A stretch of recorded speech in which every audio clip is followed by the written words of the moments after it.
Hi, this is Harish और मैं तुम्हारे साथ डिस्कस कर रहा हूं आईटीसी चैप्टर का पार्ट 1 वाले रिवीजन में हमने सारे प्रोविजन देख लिए थे, बस सेक्शन 17 बाकी था और रूल 42 एंड 43। तो सेक्शन 17 आज पूरा कवर करेंगे। 17(5) का ब्लॉक क्रेडिट, 17(1), 2, 3 वाले प्रोविजंस, फिर रूल 42, 43 एंड लास्टली 17(4) करके इस पार्ट 2 को खत्म कर देंगे और आईटीसी का पूरा यहाँ पे सब कुछ कवर हो जाएगा, तुम्हारा आईटीसी चैप्टर खत्म हो जाएगा। सो let's start revising this chapter ITC. ठीक है, ये है सेक्शन 17(5) ब्लॉक क्रेडिट्स। ये सबसे इंपॉर्टेंट टॉपिक है आईटीसी चैप्टर का, तो इसको स्टार्ट करते हैं, फटाफट से सारे प्रोविजन डिस्कस करते हैं। 17(5) के अंदर क्लॉज ए से लेकर क्लॉज आई तक की कहानी है। फटाफट से सारे प्रोविजन देखते हैं, सारे क्लॉज देखते हैं। पहला क्लॉज बोलता है ITC on motor vehicles. Motor vehicles के ऊपर आईटीसी मिलेगा। अगर मोटर व्हीकल्स इनवर्ट सप्लाई की है तो उसकी इनवर्ट सप्लाई पे आईटीसी मिलेगा कि नहीं मिलेगा, देखते हैं आंसर। यहाँ पे बॉक्स में मैंने टेबल बना के रखा है, यहाँ पे 3 पॉइंट्स आपको दिख रहे हैं। फर्स्ट वाले पॉइंट में बोला गया कोई ऐसी motor vehicle which is design for transportation of goods and it is used in the course of furtherance of business, ITC allowed है। दूसरा वाली बात, अगर कोई ऐसी motor vehicle which is design for transportation of persons and it is having a seating capacity of more than 13 persons including the driver and उसको use किया in the course of furtherance of business, तो ITC allowed होगा। मेरे भाई, तीनों चीजें होनी चाहिए। वो ऐसी मोटर व्हीकल होनी चाहिए विच is design for transportation of persons, plus उसकी सीटिंग कैपेसिटी जो है वो मोर देन 13 होनी चाहिए। 14, 15, 16, 17 ऐसे होनी चाहिए। 13 भी होगा तो नहीं चलेगा मेरे भाई, मोर देन 13 होनी चाहिए। एंड वो सीटिंग कैपेसिटी जब आप देख रहे हो, it should be including the driver. और तीसरी सबसे इंपॉर्टेंट बात, it should be in the course of furtherance. जो यूज कर रहे हो, it is in the course of furtherance of business, ITC allowed होगा। अगर तीनों में से एक भी गड़बड़ हो गई तो आईटीसी नहीं मिलेगा। पहले वाले पॉइंट में दो बातें हैं कि वो गुड्स के लिए होना चाहिए और बिजनेस में यूज करना चाहिए। दोनों कंडीशन होनी चाहिए तब आईटीसी अलाउड होगा। दोनों में से एक भी गड़बड़ हो गई तो आईटीसी अलाउड नहीं होगा। ये एंड कंडीशन है, ठीक है, एंड कंडीशन है। एक भी गड़बड़ हुई नहीं मिलेगा। पॉइंट नंबर 3 में यही हुआ है। पॉइंट नंबर 3 में पहले तो ब्लॉक बोला, देखो ऐसी motor vehicle which is design for transportation of persons, ठीक है, बट सीटिंग कैपेसिटी अगर 13 या लेस देन 13 है इंक्लूडिंग द ड्राइवर, नहीं चलेगा भाई। Even if it is used in the course of furtherance of business, answer इसकी वजह से चेंज नहीं हो रहा है। आंसर इसलिए चेंज हो रहा है, सीटिंग कैपेसिटी उसकी 13 या फिर लेस देन 13 है तो आईटीसी ब्लॉक होगा। लेकिन इस ब्लॉक वाले का भी इन्होंने एक एक्सेप्शन बोला अगर कोई ऐसी मोटर व्हीकल भले उसकी सीटिंग कैपेसिटी 13 या लेस देन 13 है इंक्लूडिंग द ड्राइवर, उसकी इनवर्ट सप्लाई पे भी आपको आईटीसी मिल जाएगा। अगर ऐसी मोटर व्हीकल आपने यूज की है for following 3 taxable supplies. 3 taxable supplies है। आउटवर्ड टैक्सेबल सप्लाई, आउटवर्ड पे टैक्स पे करो, इनवर्ड पे आईटीसी मिल जाएगा। ये 3 तरीके की सर्विसेज है, 3 तरीके की सप्लाईज पे आपको मोटर व्हीकल अगर 13 या लेस देन 13 वाली हुई तो भी आईटीसी मिल जाएगा। अगर आप फर्दर सप्लाई कर रहे हो, जो मोटर व्हीकल आपने इनवर्ट सप्लाई ली है उसी को फर्दर सप्लाई कर रहे हो, आउटवर्ड टैक्सेबल सप्लाई, आउटवर्ड पे टैक्स पे कर रहे हो तो उसकी इनवर्ट पे आईटीसी मिल जाएगा। दूसरा, ट्रांसपोर्टेशन ऑफ पैसेंजर की सर्विस में outward taxable, transportation of passenger की आउटवर्ड टैक्सेबल सप्लाई सर्विस दे रहा हूं, आईटीसी मिल जाएगा। तीसरा, मोटर ट्रेनिंग वाली सर्विस दे रहा हूं, imparting training on driving such motor vehicle, तो मैंने 13 या लेस देन 13 वाली गाड़ी तो ली है, उसको मैंने फर्दर क्या किया, मोटर ट्रेनिंग की सर्विस दे रहा हूं, आउटवर्ड टैक्सेबल सप्लाई, आउटवर्ड पे गवर्नमेंट को टैक्स पे कर रहा हूं, इनवर्ट पे मेरे को आईटीसी अलाउ कर दिया जाएगा। तो ये एक्सेप्शन वैसे तो ब्लॉक होता है, लेकिन उसका एक्सेप्शन बोल के उन्होंने बोला ये तीनों चीज के लिए आपको आईटीसी अलाउड होगा। भले ही उसकी सीटिंग कैपेसिटी 13 या लेस देन 13 है, आईटीसी अलाउड होगा। ठीक है, उसके बाद 17(5) का क्लॉज डबल ए, ये सिमिलर लाइंस पे इन्होंने ड्राफ्ट किया है। ये बोला वेसल और एयरक्राफ्ट के लिए। अगर वेसल और एयरक्राफ्ट आपने लिया है, यहाँ पे पॉइंट नंबर 1 उस टेबल में बोलता है कि वेसल और एयरक्राफ्ट को आप यूज कर रहे हो for the purpose of transportation of goods and उसको यूज कर रहे हो इन the course of furtherance of business, तो आईटीसी अलाउड होगा। दोनों चीजें होनी चाहिए।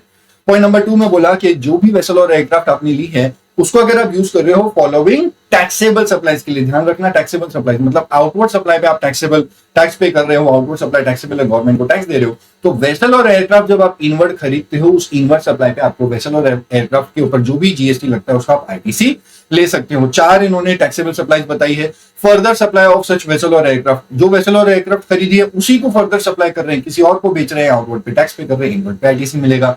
दूसरा, ट्रांसपोर्टेशन ऑफ पैसेंजर की सर्विस, जैसे कोई इंडिगो एयरलाइंस की अगर बात करें तो उन्होंने एयरक्राफ्ट लिया है, उसकी आउटवर्ड सप्लाई क्या कर रहे हैं, ट्रांसपोर्टेशन ऑफ पैसेंजर की आउटवर्ड टैक्सेबल सप्लाई सर्विस दे रहे हैं, तो उनको इनवर्ट पे आईटीसी मिल जाएगा। थर्ड और फोर्थ दोनों सेम है। वेसल और एयरक्राफ्ट में अगर आप नेविगेशन की सर्विस दे रहे हो, जैसे मोटर ट्रेनिंग होता है वैसे फ्लाइंग स्कूल है या फिर वेसल का नेविगेशन ट्रेनिंग करवाते हो, तो आउटवर्ड टैक्सेबल सप्लाई सर्विस दे रहे हो, तो वेसल और एयरक्राफ्ट जो इनवर्ट खरीदी है या जो भी उसकी इनवर्ट सप्लाई है अगर आपने लिया है तो उसके लिए आपको आईटीसी अलाउ कर दिया जाएगा, इनवर्ट पे आईटीसी मिलेगा। तो मैं बोलूं पॉइंट नंबर 1 में एक काम के लिए आप यूज करो, ट्रांसपोर्टेशन ऑफ गुड्स के लिए, और पॉइंट नंबर 2 में उन्होंने 4 पर्पस बोले हैं। तो ये 5 पर्पस जो पॉइंट 1 और 2 में बोले हैं, इतने पर्पस के लिए अगर यूज कर रहे हो और इन द कोर्स ऑफ फर्दरेंस कर रहे हो, आउटवर्ड पे टैक्स पे कर रहे हो, आईटीसी मिल जाएगा।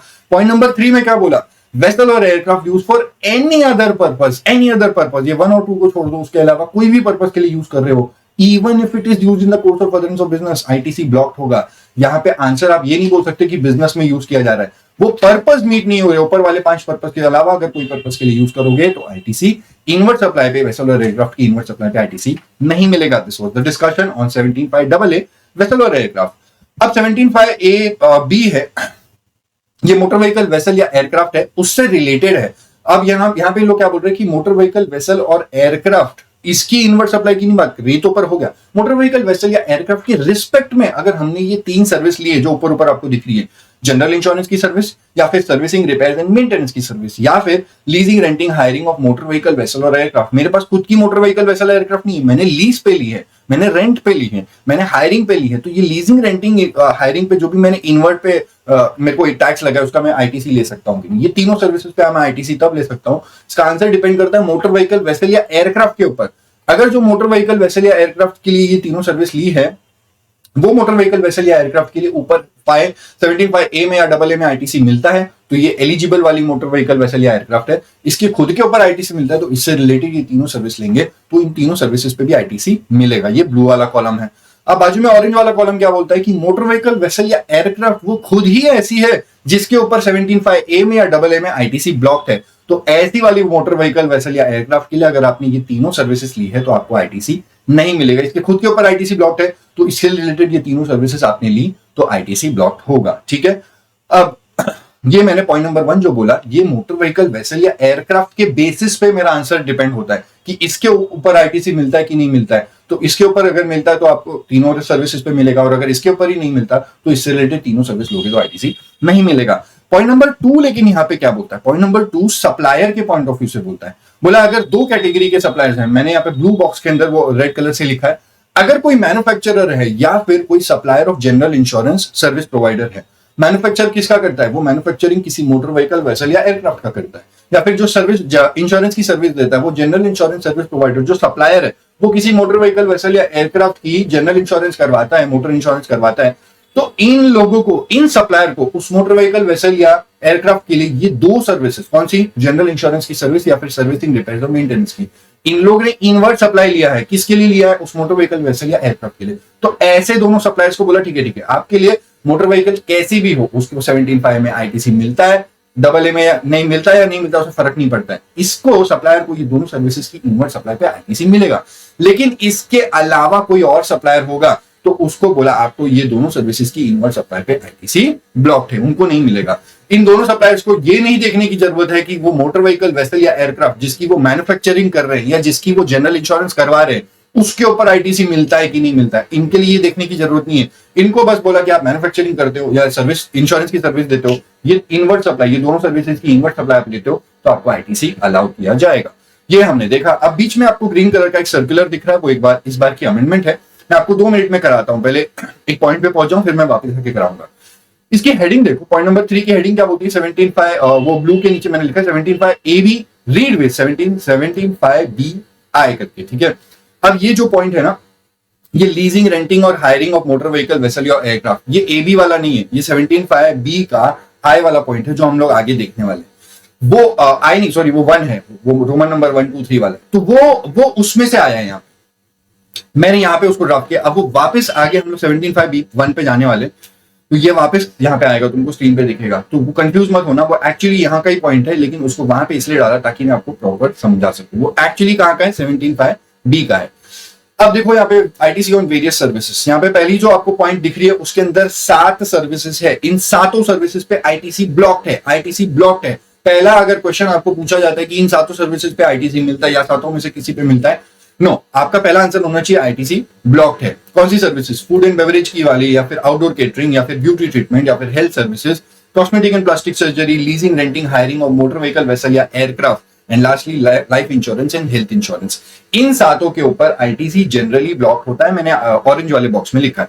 बट बाजू में इन्होंने एक्सेप्शन डाल के बोल दिया ठीक है, ये 2 एक्सेप्शनल सर्विसेज के लिए, 2 एक्सेप्शनल केसेस में आपको इन 7 सर्विसेज पे भी आईटीसी मिल जाएगा। पहला वाला पॉइंट बोला कि अगर आपने ये सातों में से कोई सर्विस ली है और उसका आप फर्दर आउटवर्ड टैक्सेबल सप्लाई करते हो, तो आपने फूड एंड बेवरेजेस लिए और आप आगे फूड एंड बेवरेजेस सप्लाई करते हो, ब्यूटी ट्रीटमेंट लिया और ब्यूटी ट्रीटमेंट आप सप्लाई करते हो, तो आपको इसकी इनवर्ड सप्लाई पे आईटीसी मिल जाएगा। उसके पॉइंट नंबर ए के अंदर जो पहला वाला एक्सेप्शन है उसमें बोला गया कि आप अगर लेते हो और उसको same category of outward taxable supply करते हो, फूड एंड बेवरेजेस लिया, फूड एंड बेवरेजेस देते हो, या फिर as a element of taxable composite supply आपने ये फूड एंड बेवरेजेस लिया और आपने ब्यूटी ट्रीटमेंट लिया, आउटडोर केटरिंग लिया और इसका आप एक कंपोजिट सप्लाई बना के देते हो, आउटवर्ड पे टैक्स पे करते हो, इनवर्ड पे आईटीसी मिलेगा। सेम एलिमेंट लेके सेम एलिमेंट देते हो या फिर उसका एक कंपोजिट बना के देते हो, दोनों ही केस में आउटवर्ड पे टैक्स पे कर रहे हो तो इनवर्ड पे आईटीसी मिलेगा। दूसरा वाला एक्सेप्शन ग्रीन कलर के बॉक्स में लिखा हुआ है, इस एक्सेप्शनल केस में आपको आईटीसी मिलेगा। ये अमेंडमेंट है लेकिन मैं आपको पहले उसके अंदर का कॉन्टेक्स्ट रीड कर लेते हैं, उसमें है क्या।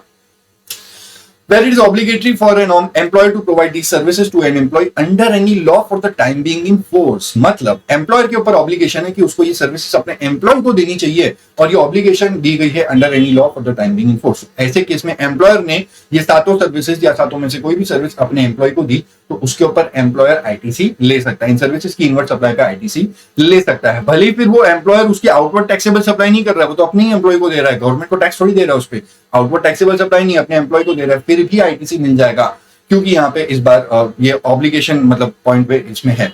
एक बात समझना, इंस्टीट्यूट यहाँ पे कंफ्यूज कर देता है, बार बार बोलता है कि ऑब्लिगेशन वर्ड पे आपको घुमा देता है कि ये अगर मान लो क्वेश्चन ऐसा बनाए कि एम्प्लॉयर अपने एम्प्लॉय को सर्विस दी है जहां पे कंपनी की पॉलिसी के हिसाब से ऑब्लिगेशन है कि एम्प्लॉइज को ये देना चाहिए, आंसर है आईटीसी मिलेगा कि नहीं मिलेगा, नहीं मिलेगा भाई यहाँ पे, क्योंकि ऑब्लिगेशन होनी चाहिए under any law for the time being in force. कोई एक्ट के अंदर ये लिखा हुआ है और उस एक्ट को कंप्लाई करने के लिए एम्प्लॉयर ने एम्प्लॉय को सर्विस दी है तो आईटीसी अलाउड होगा।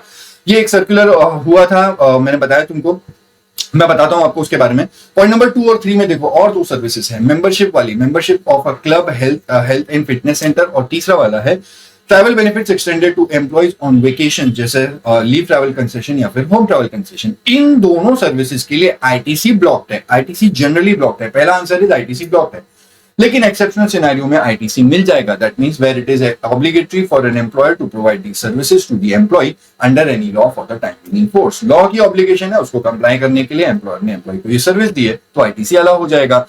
अब यहाँ पे सर्कुलर जो आया है वो क्यों आया, ये ग्रीन, मैंने क्यों दोनों ग्रीन किया, ये इस बार की अमेंडमेंट है क्योंकि सर्कुलर में ये बातें क्लियर की है। सर्कुलर में बोला गया, हुआ क्या था मैं बताता हूँ। पहले जैसे ये जो एक्सेप्शन दिया है जाकि ऑब्लिगेशन की वजह से आईटीसी मिल जाएगा, आईटीसी ब्लॉक नहीं होगा कि एम्प्लॉयर ने एम्प्लॉय की जो ये सर्विस दी लॉ की ऑब्लिगेशन को कंप्लाई करने के लिए। पहले लॉ की ड्राफ्टिंग से ऐसा लग रहा था कि ये वाला जो बेनिफिट है ये सिर्फ पॉइंट नंबर 3 वाली जो सर्विस है that is travel benefit extended to employees, वो वाली के लिए ये एक्सेप्शनल सिनेरियो बताया गया है। लेकिन फिर इसमें सर्कुलर में इन्होंने क्लैरिफाई करके बोला कि नहीं भाई, ये जो हमने पॉइंट बनाया है ये सारी सर्विसेज जो 17(5)(b) में लिखी हुई है, तो ऊपर 17(5)(b) की 7 सर्विसेज, पॉइंट नंबर 2 में जो membership of a club and point number 3 वाली, ये सबके केस में अप्लाई होता है। ये वाली ऊपर 7 वाली और पॉइंट नंबर 2 और 3 ये 9 सर्विसेज अगर एम्प्लॉयर ने अपने एम्प्लॉय को दी है, 9 में से कोई भी दी है, तो उस केस में अगर लॉ की ऑब्लिगेशन को कंप्लाई करने के लिए दी है तो आईटीसी अलाउड हो जाएगा। ये सर्कुलर था, इसीलिए मैंने इन दोनों पॉइंट को ग्रीन करके रखा कि ये सब पे अप्लाई होता है जो 17(5)(b) में लिखा हुआ है। अब पहले वाला सर्कुलर आपको बता देता हूं जहां पे यहाँ पे लीजिंग वाले के लिए पॉइंट आया था। लीजिंग वाले पॉइंट में इन्होंने बोला है कि leasing, renting, hiring of motor vehicle, vessel और एयरक्राफ्ट, ये वाली लीजिंग के लिए आईटीसी ब्लॉक्ड होता है। बट इंडस्ट्री में उनका एक सर्कुलर आके उन्होंने क्लेरिफाई इस पॉइंट को किया। पहले डाउट ये था, इशू ये था कि क्या leasing of any other items other than motor vehicle, vessel या एयरक्राफ्ट, इसके अलावा कोई लीजिंग करेंगे तो क्या उस पर भी आईटीसी ब्लॉक्ड है। तो क्लैरिफिकेशन में इन्होंने बोला नहीं भाई, सिर्फ leasing, renting, hiring of motor vehicle, vessel या एयरक्राफ्ट अगर आप लीजिंग कर रहे हो, रेंटिंग कर रहे हो, हायरिंग कर रहे हो तो ब्लॉक्ड है। अगर मशीनरी की लीजिंग किया या फिर कोई और लीजिंग किया तो उस पर आईटीसी ब्लॉक नहीं है, उस पर आईटीसी अलाउड होगा। ये इन्होंने क्लैरिफाई किया। तो ये बातें थी, मैंने आपको सर्कुलर से बता दिया। अब इस बात पे हमारी दोनों पॉइंट्स हो गए, 17(5)(b) भी हो गया पूरा, हमने सारे पॉइंट्स देख लिए। आगे बढ़ते हैं, दूसरी बात देखते हैं 17(5)(c) क्या बोलता है। 17(5)(c) है ITC on works contract service for construction of immovable property. अगर कंस्ट्रक्शन ऑफ इमूवेबल प्रॉपर्टी कर रहे हैं और इस इमूवेबल प्रॉपर्टी की कंस्ट्रक्शन के लिए वर्क्स कॉन्ट्रैक्ट की सर्विस ली, तो क्या इस वर्क्स कॉन्ट्रैक्ट की सर्विस पे आईटीसी मिलेगा या नहीं मिलेगा।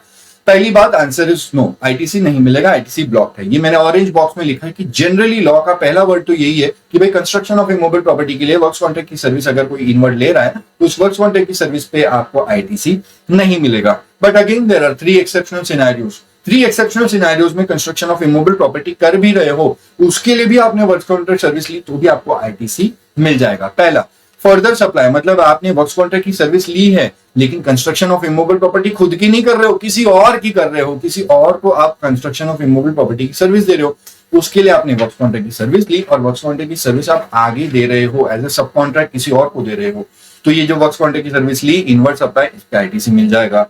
दूसरा, कंस्ट्रक्शन ऑफ इमूवेबल प्रॉपर्टी कर रहे हो, किसी और की नहीं, खुद की कंस्ट्रक्शन ऑफ इमूवेबल प्रॉपर्टी कर रहे हो, लेकिन कंस्ट्रक्शन कॉस्ट को बुक्स में कैपिटलाइज नहीं किया, रेवेन्यू में डाल दिया, पीएनएल में डाला। ऐसे केस में ऐसी कंस्ट्रक्शन ऑफ इमूवेबल प्रॉपर्टी के लिए जो भी आपने वर्क्स कॉन्ट्रैक्ट की सर्विस ली है उस पर आपको आईटीसी बिल्कुल मिल जाएगा। थर्ड वाला, अगर कंस्ट्रक्शन ऑफ इमूवेबल प्रॉपर्टी कर रहे हो, किसी और की नहीं, खुद की कंस्ट्रक्शन ऑफ इमूवेबल प्रॉपर्टी, लेकिन इस बार जो इमूवेबल प्रॉपर्टी वो एक प्लांट एंड मशीनरी है, तो ऐसे केस में बोला ठीक है ठीक है, अगर आप कंस्ट्रक्शन ऑफ इमूवेबल प्रॉपर्टी कर रहे हो जो कि एक प्लांट एंड मशीनरी है, तो उसकी कंस्ट्रक्शन के लिए जो भी वर्क्स कॉन्ट्रैक्ट सर्विस लोगे, इस वर्क्स कॉन्ट्रैक्ट की सर्विस पे जो भी आपको इनवर्ट जीएसटी लगेगा, इनपुट पे जीएसटी लगेगा, उसका आपको आईटीसी मिल जाएगा। ये 3 एक्सेप्शंस थे जो 17(5)(c) के अंदर बताया, वैसे जनरली ब्लॉक होता है लेकिन 3 एक्सेप्शंस में अलाउड होगा। अब 17(5)(d) है जो सिमिलर लाइंस पे ड्राफ्ट किया गया, जो आपने अभी ऊपर मेरे साथ देखा वर्क्स कॉन्ट्रैक्ट की सर्विस का, उसके ऊपर ही सिमिलर लाइंस पे ड्राफ्ट किया गया। कंस्ट्रक्शन ऑफ इमूवेबल प्रॉपर्टी कर रहे हो, वर्क्स कॉन्ट्रैक्ट सर्विस लेते हो तो ऊपर 17(5)(c) के हिसाब से जवाब है, लेकिन कंस्ट्रक्शन ऑफ इमूवेबल प्रॉपर्टी कर रहे हो उसके लिए कुछ अदर इनवर्ट सप्लाईज ली है। अदर इनवर्ट सप्लाईज मतलब कंस्ट्रक्शन ऑफ इमूवेबल प्रॉपर्टी के लिए सीमेंट लिया, उसके लिए स्टील लिया, उसके लिए रेती लिया, तो क्या इस स्टील सीमेंट रेती के ऊपर आपको आईटीसी मिलेगा कि नहीं मिलेगा? मैं एक्सेट्रा एक्सेट्रा बता रहा हूं, इसको मैं एग्जाम में याद रखता था, मेरे को ऐसे याद होता था, CSR करके होता था, C से सीमेंट, S से स्टील, R से रेती, तो CSR पे मेरे को इनवर्ट पे आईटीसी मिलेगा कि नहीं मिलेगा? आंसर इज नहीं मिलेगा। अगर आप कंस्ट्रक्शन ऑफ इमूवेबल प्रॉपर्टी कर रहे हो और उसके लिए आपने CSR लिया है, तो इस CSR की इनवर्ट सप्लाई पे जो भी आपको जीएसटी लगा है उसका आप आईटीसी नहीं ले सकते, जनरली नहीं ले सकते। Answer is block. अगर आपने वो खुद के लिए कर रहे हो, खुद की ऑफिस बिल्डिंग कर रहे हो, तो आपको आईटीसी नहीं मिलेगा। बिजनेस पर्पस के लिए कर रहे हो तो भी नहीं मिलेगा, जनरली आईटीसी ब्लॉक्ड है। लेकिन 3 एक्सेप्शनल सिनेरियोज में इन्होंने अलाउ कर दिया। पहला इन्होंने पॉइंट बोला कि ठीक है, आप जो कंस्ट्रक्शन ऑफ इमूवेबल प्रॉपर्टी कर रहे हो वो खुद की नहीं कर रहे हो, किसी और की कर रहे हो, आप किसी और को कंस्ट्रक्शन सर्विस दे रहे हो, और उसको कंस्ट्रक्शन सर्विस देने के लिए, उसकी बिल्डिंग बनाने के लिए आपने सीमेंट खरीदा, स्टील खरीदा, रेती खरीदा, ताकि वो सीमेंट, स्टील और रेती उस बिल्डिंग में डाल के बिल्डिंग बना के किसी और को कंस्ट्रक्शन की सर्विस दे सको। ऐसे केस में आपको चलेगा। आपने जो भी सीमेंट लिया, स्टील लिया, रेती लिया, वो किसी और को दे रहे हो ना कंस्ट्रक्शन की सर्विस, चलेगा, आपको आईटीसी सीमेंट स्टील की रेती पे मिल जाएगा। लेकिन दूसरा वाला पॉइंट, अगर आपने जो कंस्ट्रक्शन ऑफ इमूवेबल प्रॉपर्टी करी है वो खुद की, किसी और की नहीं, खुद की कंस्ट्रक्शन ऑफ इमूवेबल प्रॉपर्टी करी है, एंड उस कंस्ट्रक्शन ऑफ इमूवेबल प्रॉपर्टी में जो भी कॉस्ट था उसको आपने कैपिटलाइज नहीं किया बुक्स में, आपने उसको रेवेन्यू में डाल दिया, पीएनएल में डाल दिया, तो भी बोला ठीक है, ऐसे केस में भी आपने जो सीमेंट लिया, स्टील लिया, रेती लिया, उसकी इनवर्ट सप्लाई पे आईटीसी मिल जाएगा। थर्ड वाला केस, आपने कंस्ट्रक्शन ऑफ इमूवेबल प्रॉपर्टी करी, किसी और की नहीं, खुद की करी, लेकिन इस बार जो इमूवेबल प्रॉपर्टी है वो एक प्लांट एंड मशीनरी है, तो बोला ठीक है, जो भी कंस्ट्रक्शन ऑफ इमूवेबल प्रॉपर्टी करी जो कि एक प्लांट एंड मशीनरी है, उसके लिए आपने जो भी स्टील, सीमेंट और रेती लिया, उस स्टील, सीमेंट, रेती की इनवर्ट सप्लाई पे आपको आईटीसी मिल जाएगा। तो ये 3 एक्सेप्शनल केसेस है जहां पे आईटीसी अलाउड होता है। लेकिन उसके अलावा आपने कभी भी कोई कंस्ट्रक्शन ऑफ इमूवेबल प्रॉपर्टी के लिए कोई इनवर्ट सप्लाई ली, जैसे कोई सीमेंट, स्टील, रेती, तो उस इनवर्ट सप्लाई पे आईटीसी ब्लॉक्ड होता है, जनरली ब्लॉक्ड होता है, 3 एक्सेप्शन में मिलेगा। ये पूरी बातें थी 17(5)(d) की। अब 17(5)(c) और D दोनों एक जोड़ी में है, तो उसके लिए मैंने यहाँ पे कुछ कॉमन पॉइंट्स लिखे हुए, मैंने नहीं लिखे, यहाँ पे मॉड्यूल से ही मैंने निकाला है। C और D के जो कॉमन पॉइंट्स आप पढ़ लेना। पॉइंट नंबर 1 पिंक बॉक्स के नीचे जो पॉइंट नंबर 1 और 2 है वो आप समझ जाओगे, रीड कर लेना। पॉइंट नंबर 3 मेरे को एक बार डिस्कस करना है, meaning of plant and machinery. Plant and machinery होता क्या है ये समझना पड़ेगा, क्योंकि जो चीज प्लांट एंड मशीनरी है उसकी कंस्ट्रक्शन अगर आप कर रहे हो, कंस्ट्रक्शन ऑफ इमूवेबल प्रॉपर्टी कर रहे हो, तो आपको सीमेंट, स्टील, रेती पे भी आईटीसी मिलेगा और वर्क्स कॉन्ट्रैक्ट पे भी मिलेगा। पहली बात, प्लांट एंड मशीनरी होती है कोई अपैरेटस, इक्विपमेंट या फिर machinery which is fixed to earth by a foundation और structural support that are used for making outward taxable supply. तो आप आउटवर्ड सप्लाई कर रहे हो, आउटवर्ड पे टैक्स पे कर रहे हो, तो आपको इसकी इनवर्ट सप्लाई, मतलब जो मशीनरी है वो जो चीज है वो आपकी मशीनरी कहलाई जाएगी। It also includes the foundation और स्ट्रक्चरल सपोर्ट। तो जो मशीनरी फिक्स, अर्थ को फिक्स हो गई है, वो भी प्लांट एंड मशीनरी कहलाई जाएगी। उसके लिए जो फाउंडेशन और स्ट्रक्चरल सपोर्ट है वो भी प्लांट एंड मशीनरी कहलाया जाएगा। But it excludes 3 things. ये 3 चीजें हैं जो प्लांट एंड मशीनरी नहीं कहलाई जाएगी। Land building and other civil structure, ये प्लांट एंड मशीनरी नहीं है। टेलीकम्युनिकेशन टावर्स, ये प्लांट एंड मशीनरी नहीं है। और तीसरा, pipelines which is laid outside the factory, ये भी प्लांट एंड मशीनरी नहीं है। तो ये तीनों चीजें प्लांट एंड मशीनरी नहीं है। इसके कंस्ट्रक्शन के लिए अगर आपने वर्क्स कॉन्ट्रैक्ट सर्विस ली या फिर कोई भी इनवर्ट सप्लाईज ली जैसे CSR, तो आपको उस पर आईटीसी नहीं मिलेगा। ये तीनों बातें थी, मैंने बता दी।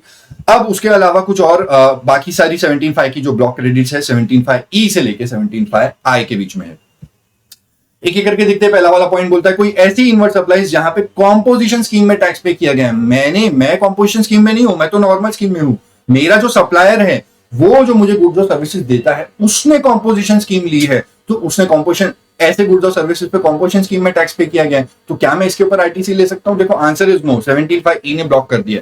जनरली भी नहीं हो सकता क्योंकि वो टैक्स इनवॉइस इशू ही नहीं कर सकता, तो मैं आईटीसी नहीं ले पाऊंगा। लेकिन अगर उसने गलती से टैक्स इनवॉइस इशू कर दिया जिसमें उसने टैक्स चार्ज भी किया और वो कॉम्पोजिशन स्कीम में, तो ऐसे टैक्स का मैं आईटीसी नहीं ले सकता। 17(5)E के हिसाब से ब्लॉक है। सेकंड वाला point, inward supplies on which tax is paid, inward supplies received by NRTP. कोई एनआरटीपी है वो जो भी इनवर्ट सप्लाईज लेता है उसको कोई भी आईटीसी नहीं मिलेगा, लेकिन सिर्फ एक चीज का, except the goods which are imported by him.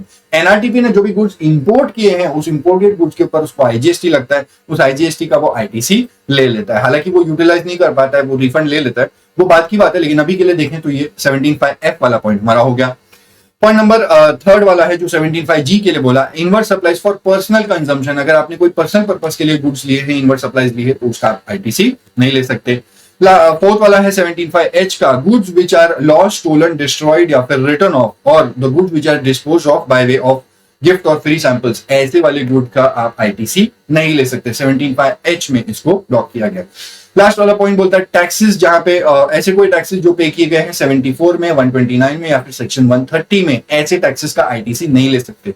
मैंने नहीं पे किया है, मेरे सप्लायर ने जो मुझे गुड्स और सर्विसेज देता है उसने सेक्शन 74 में या सेक्शन 129 या सेक्शन 130 में कोई टैक्स पे किया है, ऐसे कि इसमें मैं उसका आईटीसी नहीं ले पाऊंगा। अगर वो मुझसे चार्ज करता है मेरी इनवर्ट सप्लाईज पे, तो भी इन सेक्शंस के अंदर जो भी टैक्स पे किया है मैं उसका आईटीसी नहीं ले पाऊंगा। 17(5)I ने इसको ब्लॉक कर दिया। ये सारी बातें सेक्शन 17(5) की हो गई। 17(5) खत्म हुआ। अब अपन जाते हैं आगे और सेक्शन 17 के जो बाकी प्रोविजन है वो देखते हैं और उसके बाद खत्म। ठीक है, नेक्स्ट कॉन्सेप्ट है अपॉर्शनमेंट ऑफ आईटीसी का। इस वाले कॉन्सेप्ट के अंदर सेक्शन 17 के जो बाकी सब सेक्शन है वो हम लोग देखेंगे। 17(1), 2, 17(3), 17(4) सब कुछ यहीं पे होगा। और दो रूल्स आपको राइट हैंड साइड पे दिख रहे होंगे, रूल 42 एंड 43। ये दोनों रूल्स भी यहीं पे कवर होंगे और आईटीसी चैप्टर खत्म हो जाएगा। ठीक है, सो इस कॉन्सेप्ट की शुरुआत करते हैं पहले सेक्शन 17(1) और 2 से। अब तुमको स्क्रीन के जो दिख रहा है सेक्शन 17(1) और 2, ये बात करता है प्रोपोर्शनेट आईटीसी की। पहला वाला जो प्रोविजन है सेक्शन 17(1), ये कहता है कि अगर कोई पर्सन है वो जो इनवर्ट सप्लाईज लेता है, अगर उन इनवर्ट सप्लाईज को एक्सक्लूसिवली यूज करेगा फॉर बिजनेस पर्पस तो पूरा आईटीसी मिलेगा। एक्सक्लूसिवली यूज करेगा नॉन बिजनेस पर्पस के लिए तो उसको बिल्कुल भी आईटीसी नहीं मिलेगा। लेकिन अगर इनवर्ट सप्लाईज को कॉमनली यूज करता है for business as well as for non business purpose, तो उसको थोड़ा ही आईटीसी मिलेगा, पार्टली आईटीसी मिलेगा, पार्टली नहीं मिलेगा। यहाँ पे बोला गया only that much ITC which is proportionate to attributable towards business purpose, उतना मिल जाएगा। And proportionate ITC which is attributable towards non business purpose, वो आईटीसी उसको नहीं मिलेगा। सिमिलर लाइंस पे सेक्शन 17(2) बोलता है कि अगर कोई इनवर्ट सप्लाईज को वो लोग एक्सक्लूसिवली यूज करते हैं for taxable as well as included zero rated supplies के लिए यूज कर रहे हैं तो पूरा आईटीसी मिलेगा। और अगर इनवर्ट सप्लाईज को यूज करते हैं फॉर एग्जाम सप्लाईज के लिए तो बिल्कुल आईटीसी नहीं मिलेगा। लेकिन अगर कॉमन यूज कर रहे हैं taxable as well as exempt supplies के लिए तो प्रोपोर्शनेट आईटीसी मिलेगा। ये सेक्शन 17(2) बोलता है only that much ITC which is attributable towards taxable supplies including zero rated supplies, वो ITC मिल जाएगा। And attributable towards exempt supplies, उतना proportionate ITC नहीं मिलेगा। ये 17(1) और 2 के प्रोविजंस है। यहाँ पे 17(2) ध्यान रखना बोलता है कि taxable supplies includes zero rated supply, तो अगर कोई जीरो रेटेड सप्लाई कर रहा है तो वो भी टैक्सेबल सप्लाई ही माना जाएगा, उसको टैक्सेबल सप्लाई का दर्जा दिया गया और उसके लिए जो भी इनवर्ट सप्लाईज है उसका आईटीसी मिलता है। खैर अगर बात करें 1 और 2 की, सेक्शन 17(1) और 2 के बाद हम लोग सेक्शन 17(3) देखेंगे। बट एक बात समझो, अगर सेक्शन 17(1) और 2 से बोलता है कि प्रोपोर्शनेट आईटीसी मिलेगा अगर आप कॉमनली यूज कर रहे हो business as well as non business या फिर taxable as well as exempt supplies के लिए, तो प्रोपोर्शनेट आईटीसी मिलेगा। बस 17(1) और 2 इतना ही बोलता है। लेकिन वो प्रोपोर्शनेट आईटीसी कैसे कंप्यूट करना है वो आपको यहाँ पे पता चलेगा। अगर आईटीसी इनपुट या इनपुट सर्विसेज का आपको प्रोपोर्शनेट डिटरमाइन करना है तो वो रूल 42 की मदद से मिलेगा। और प्रोपोर्शनेट आईटीसी कैपिटल गुड्स के ऊपर अगर आपको निकालना है तो कैपिटल गुड्स का प्रोपोर्शनेट आईटीसी रूल 43 से मिलेगा। लेकिन पॉइंट नंबर 2 देखो, वहां पे बोला गया कि 17(3) जो है ये उससे ज्यादा इंपॉर्टेंट है। मतलब रूल 42 और 43 में आपको एग्जाम सप्लाई की बार बार यूज होगी और वो 17(3) आपको बताएगा कि एग्जाम सप्लाई क्या होगा for the purpose of rule 42 and 43। अब एक बात समझना, रूल 42 एंड 43 में जो एग्जाम सप्लाई है वो एक्सक्लूसिवली सिर्फ वही यूज होता है और उसका डिटरमिनेशन सिर्फ 17(3) से ही होगा। अगर आप एग्जाम सप्लाई कहीं और देखोगे जीएसटी एक्ट में तो वो आपको नॉर्मली बाकी प्रोविजंस में अप्लाई होगा, लेकिन खास करके रूल 42 43 के लिए जो एग्जाम सप्लाई है वो सेक्शन 17(3) से ही होगा और ये अलग है। ठीक है, ये थोड़ा सा अलग है। यहाँ पे आपको डाउट्स आएंगे, कंफ्यूजन लगेगा कि ये ऐसा क्यों है, लेकिन ऐसा ही है। ठीक है, मैंने कोई गलती नहीं की है, वो इंस्टीट्यूट ने जैसा मॉड्यूल में डाला है, जैसा बैर एक्ट में लिखा है, वही चीजें मैंने वैसे डाली हैं। कोई डाउट लगेगा आपको, अगर लगेगा कोई confusion, this not the right time, बस एक बार 17(3) को पढ़ो, एग्जाम सप्लाई कैसे कंप्यूट करना है वो देखो और रूल 42 एंड 43 में उस एग्जाम सप्लाई का यूज करके आपको सम क्रैक करने हैं 42 43 से रिलेटेड। जाते हैं 17(3) पे। कुछ चीजें आपको लगेगी 17(3) में ये ऐसा क्यों है, भाई ऐसा ही है। ठीक है, उसके ऊपर लॉजिक ढूंढने के लिए अब this not the right time. अब तुमको स्क्रीन पे दिख रहा है, मैं तुमको सिर्फ शुरू के टोटल 3+3 पॉइंट्स दिखा रहा हूं उस टेबल में जो वैल्यू ऑफ सप्लाई आपको डिटरमाइन करनी है एज पर सेक्शन 17(3। जो एग्जाम सप्लाई आपको डिटरमाइन करनी है उसमें आपको 6 पॉइंट्स लेने हैं। एग्जाम सप्लाई अगर 17(3) के हिसाब से निकालना है तो ये 6 चीजें आएंगी। पहले की जो 3 है वो कॉमन है, उसके बाद और ऐड करना है और 3 चीजें, ये भी 17(3) में वैल्यू ऑफ सप्लाई में इंक्लूड होगा। ठीक है, पहले जो एग्जाम सप्लाई की उन्होंने 3 बातें बोली है, बोला एग्जाम सप्लाई मतलब ये 3 आपको पता ही है, होली एग्जेम्प्टेड सप्लाईज, दूसरा नील रेटेड सप्लाईज और तीसरा नॉन लेविएबल टू जीएसटी, वो अल्कोहलिक लिकर और उसके अलावा वो 5 चीजें, petrol, diesel, aviation, turbine fuel. तो वो सारी 3 चीजें तो आपको लेनी ही लेनी है। उसके बाद में और 3 चीजें ऐड करनी है। पहला वाला एडिशन है outward supplies on which tax is payable under RCM, reverse charge में। मान लो मैं एक सप्लायर हूं, मुझे अपनी एग्जाम सप्लाई निकालनी है 17(3) के हिसाब से, तो मेरी आउटवर्ड टैक्सेबल सप्लाई वो टैक्सेबल है, टैक्स आरसीएम में मेरा रेसिपिएंट पे करने वाला है, लेकिन टैक्सेबल सप्लाई है नहीं भाई, 17(3) के हिसाब से उसको टैक्सेबल सप्लाई नहीं लेना, उसको आपको एग्जाम सप्लाई के अंदर इंक्लूड करना है। ठीक है, ये आपको पहला एडिशन है। दूसरा एडिशन ट्रांजैक्शन इन सिक्योरिटीज। मुझे पता है कि सिक्योरिटीज गुड्स भी नहीं है, सर्विसेज भी नहीं है, वो उसकी डेफिनेशन से बाहर है, जीएसटी के स्कोप से बाहर है, लेकिन for the purpose of section 17(3) transaction securities भी आपको इंक्लूड करना होगा।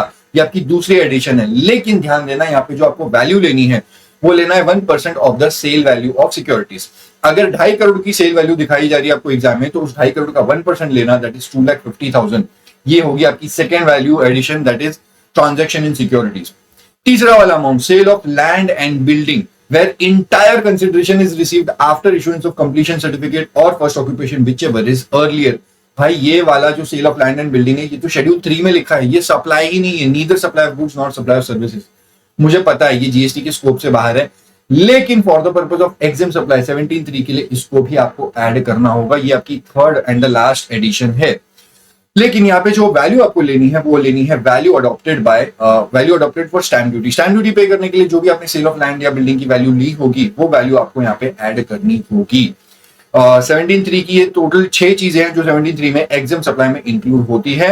अब 5 चीजें हैं जो आपको एक्सक्लूड करनी है, ये नीचे आपको लेस वाले कॉलम में दिख रही है, ये 5 चीजें एक्सक्लूड करनी है। यहाँ पे ग्रीन बॉक्स जो है 4th वाले पॉइंट में, ये इस बार की अमेंडमेंट है, ये नया ऐड हुआ है एक्सक्लूजन वाले से उसके अंदर। पहली वाली एक्सक्लूजन ट्रांजैक्शंस और activities which are specified in schedule 3। भाई शेड्यूल 3 के अंदर जो भी लिखा है वो सप्लाई नहीं है, मैं जानता हूं, लेकिन उसमें शेड्यूल 3 के अंदर जो भी एक्टिविटीज और ट्रांजैक्शन है वो अगर आपको क्वेश्चन में दी जा रही है तो वो आपको एक्सक्लूड करना है। लेकिन एक बात ध्यान देना, sale of land and building where entire consideration is received after issuance of completion certificate और first occupation whichever is earlier, ये वाला वैल्यू शेड्यूल 3 के अंदर आता है, मुझे पता है, लेकिन ये आपको इंक्लूड करना है, ये आपको एक्सक्लूजन में नहीं डालना है। उसके अलावा जो भी आएगा शेड्यूल 3 का वो आपको एक्सक्लूड करना है। सेकेंड वाला एक्सक्लूजन है services by way of extending loans, advances and deposit where the consideration is in the form of interest. ये एक एग्जेम्प्ट सप्लाई है, एग्जेम्पशन चैप्टर में हम लोग पढ़ते हैं, ये एग्जेम्प्ट सर्विस है, मुझे पता है, लेकिन आपको यहाँ पे 17(3) के लिए इसको एग्जाम सप्लाई में से एक्सक्लूड कर देना, निकाल देना, ये आपकी सेकेंड एक्सक्लूजन है। तीसरी exclusion transportation of goods in a vessel from the custom station of clearance in India to a place outside India. ये आउटबाउंड ट्रांसपोर्टेशन है, ठीक है, ट्रांसपोर्टेशन ऑफ गुड्स हो रहे हैं वेसल में, इंडिया से to a place outside India जा रहे हैं। ये वाली ये जो आपको ट्रांसपोर्टेशन ऑफ गुड्स की वैल्यू दी जाएगी, ये भी आपको एक्सक्लूड करनी है। फोर्थ वाली एक्सक्लूजन इस बार ऐड की गई है, इस बार की अमेंडमेंट है तुम्हारी 17(3) के अंदर। Value of supply of duty credit scripts, ये आपको एफटीपी वाले पार्ट में दिखता है। ये वाली वैल्यू अगर आपको क्वेश्चन में दिखती है, value of duty credit scripts, ये आपको एक्सक्लूड करना होगा अगर आपको वैल्यू ऑफ सप्लाई डिटरमाइन करनी है rule 42। Value of exempt supply निकालनी है रूल 42 एंड 43 के लिए। फिफ्थ वाली एक्सक्लूजन है excise duty, central excise, state excise duty या फिर सीएसटी वैट, ये चारों टैक्सेस और ड्यूटीज अगर क्वेश्चन में दिखते हैं तो इसको भी एक्सक्लूड करना। फाइनली जो अमाउंट आएगा वो होगा आपका value of supply, value of exam supplies for the purpose of rule 42 and 43। वापस बोल रहा हूं, ये रूल 42 एंड 43 के लिए स्पेसिफिकली है, 17(3) जो बताता है वैल्यू ऑफ एग्जाम सप्लाईज, बाकी आपके नॉर्मल के हिसाब से होगा। इसके लिए खास करके देखना, ये आपको बस अगर नहीं समझ में आ रहा है याद कर लो, बट यही है, ये क्रैक करोगे जैसे समझोगे, इसमें अटके रहोगे तो रह जाओगे। अगर इसको बराबर से क्रैक करोगे तो रूल 42 एंड 43 के सम आपके क्रैक हो जाएंगे। बस एक चीज मेरे को आपको बतानी है, वो ये है कि अगर बैंक्स के लिए नीचे नोट दिख रहा है आपको, अगर किसी बैंक के लिए या फिर फाइनेंशियल इंस्टीट्यूशन या फिर एनबीएफसी के लिए आपको रूल 42 एंड 43 का ये एग्जाम सप्लाई का वैल्यू डिटरमाइन करना है, तो उनके लिए जो आपकी सेकंड वाली एक्सक्लूजन है ना, service by way of extending loans, advances and deposit, उनके लिए ये आपको एक्सक्लूड नहीं करनी, उनके लिए ये आपको इंक्लूड करनी है। ये बस लास्ट वाला पॉइंट बताना था। अगर आपको ये थोड़ा सा हल्का भी लग रहा है, मतलब लास्ट वाला कंफ्यूजन हो रहा है, ठीक है छोड़ दो, ये तो आप बिल्कुल अपने हिसाब से आप ध्यान देना, जो दिखा है इंस्टीट्यूट की मॉड्यूल से है। इंस्टीट्यूट की मॉड्यूल में question number 19 Prince Surana, Rajesh Surana करके क्वेश्चन है, वो इस रूल से रिलेटेड है, रूल 42 एंड 43 और इस वाले सेक्शन 17(3) से रिलेटेड है। वो एक बार क्रैक कर लोगे तो तुमको समझ में आ जाएगा। ये हमने देखा सेक्शन 17(3। अब मैं तुम्हारे साथ डिस्कस करूंगा रूल 42 एंड 43, उसके बाद सेक्शन 17(4) देखेंगे और चैप्टर खत्म, ठीक है। Next is rule 42, methodology for apportionment of ITC on inputs and input services. लेकिन ये रूल 42 के लिए एंड 43 के लिए मैंने ऑलरेडी एक रिकॉर्डेड वीडियो पहले ही बना के रखा था थोड़ा टाइम पहले, तो वो रूल 42 एंड 43 तुम्हारा उस रिकॉर्डेड वीडियो से हो जाएगा। मैं वो क्लिप ऐड कर देता हूं और 42 43 उस क्लिप से देख, ठीक है। नेक्स्ट प्रोविजन है रूल 42, और रूल 42 बताता है methodology for apportionment of ITC on inputs and input services.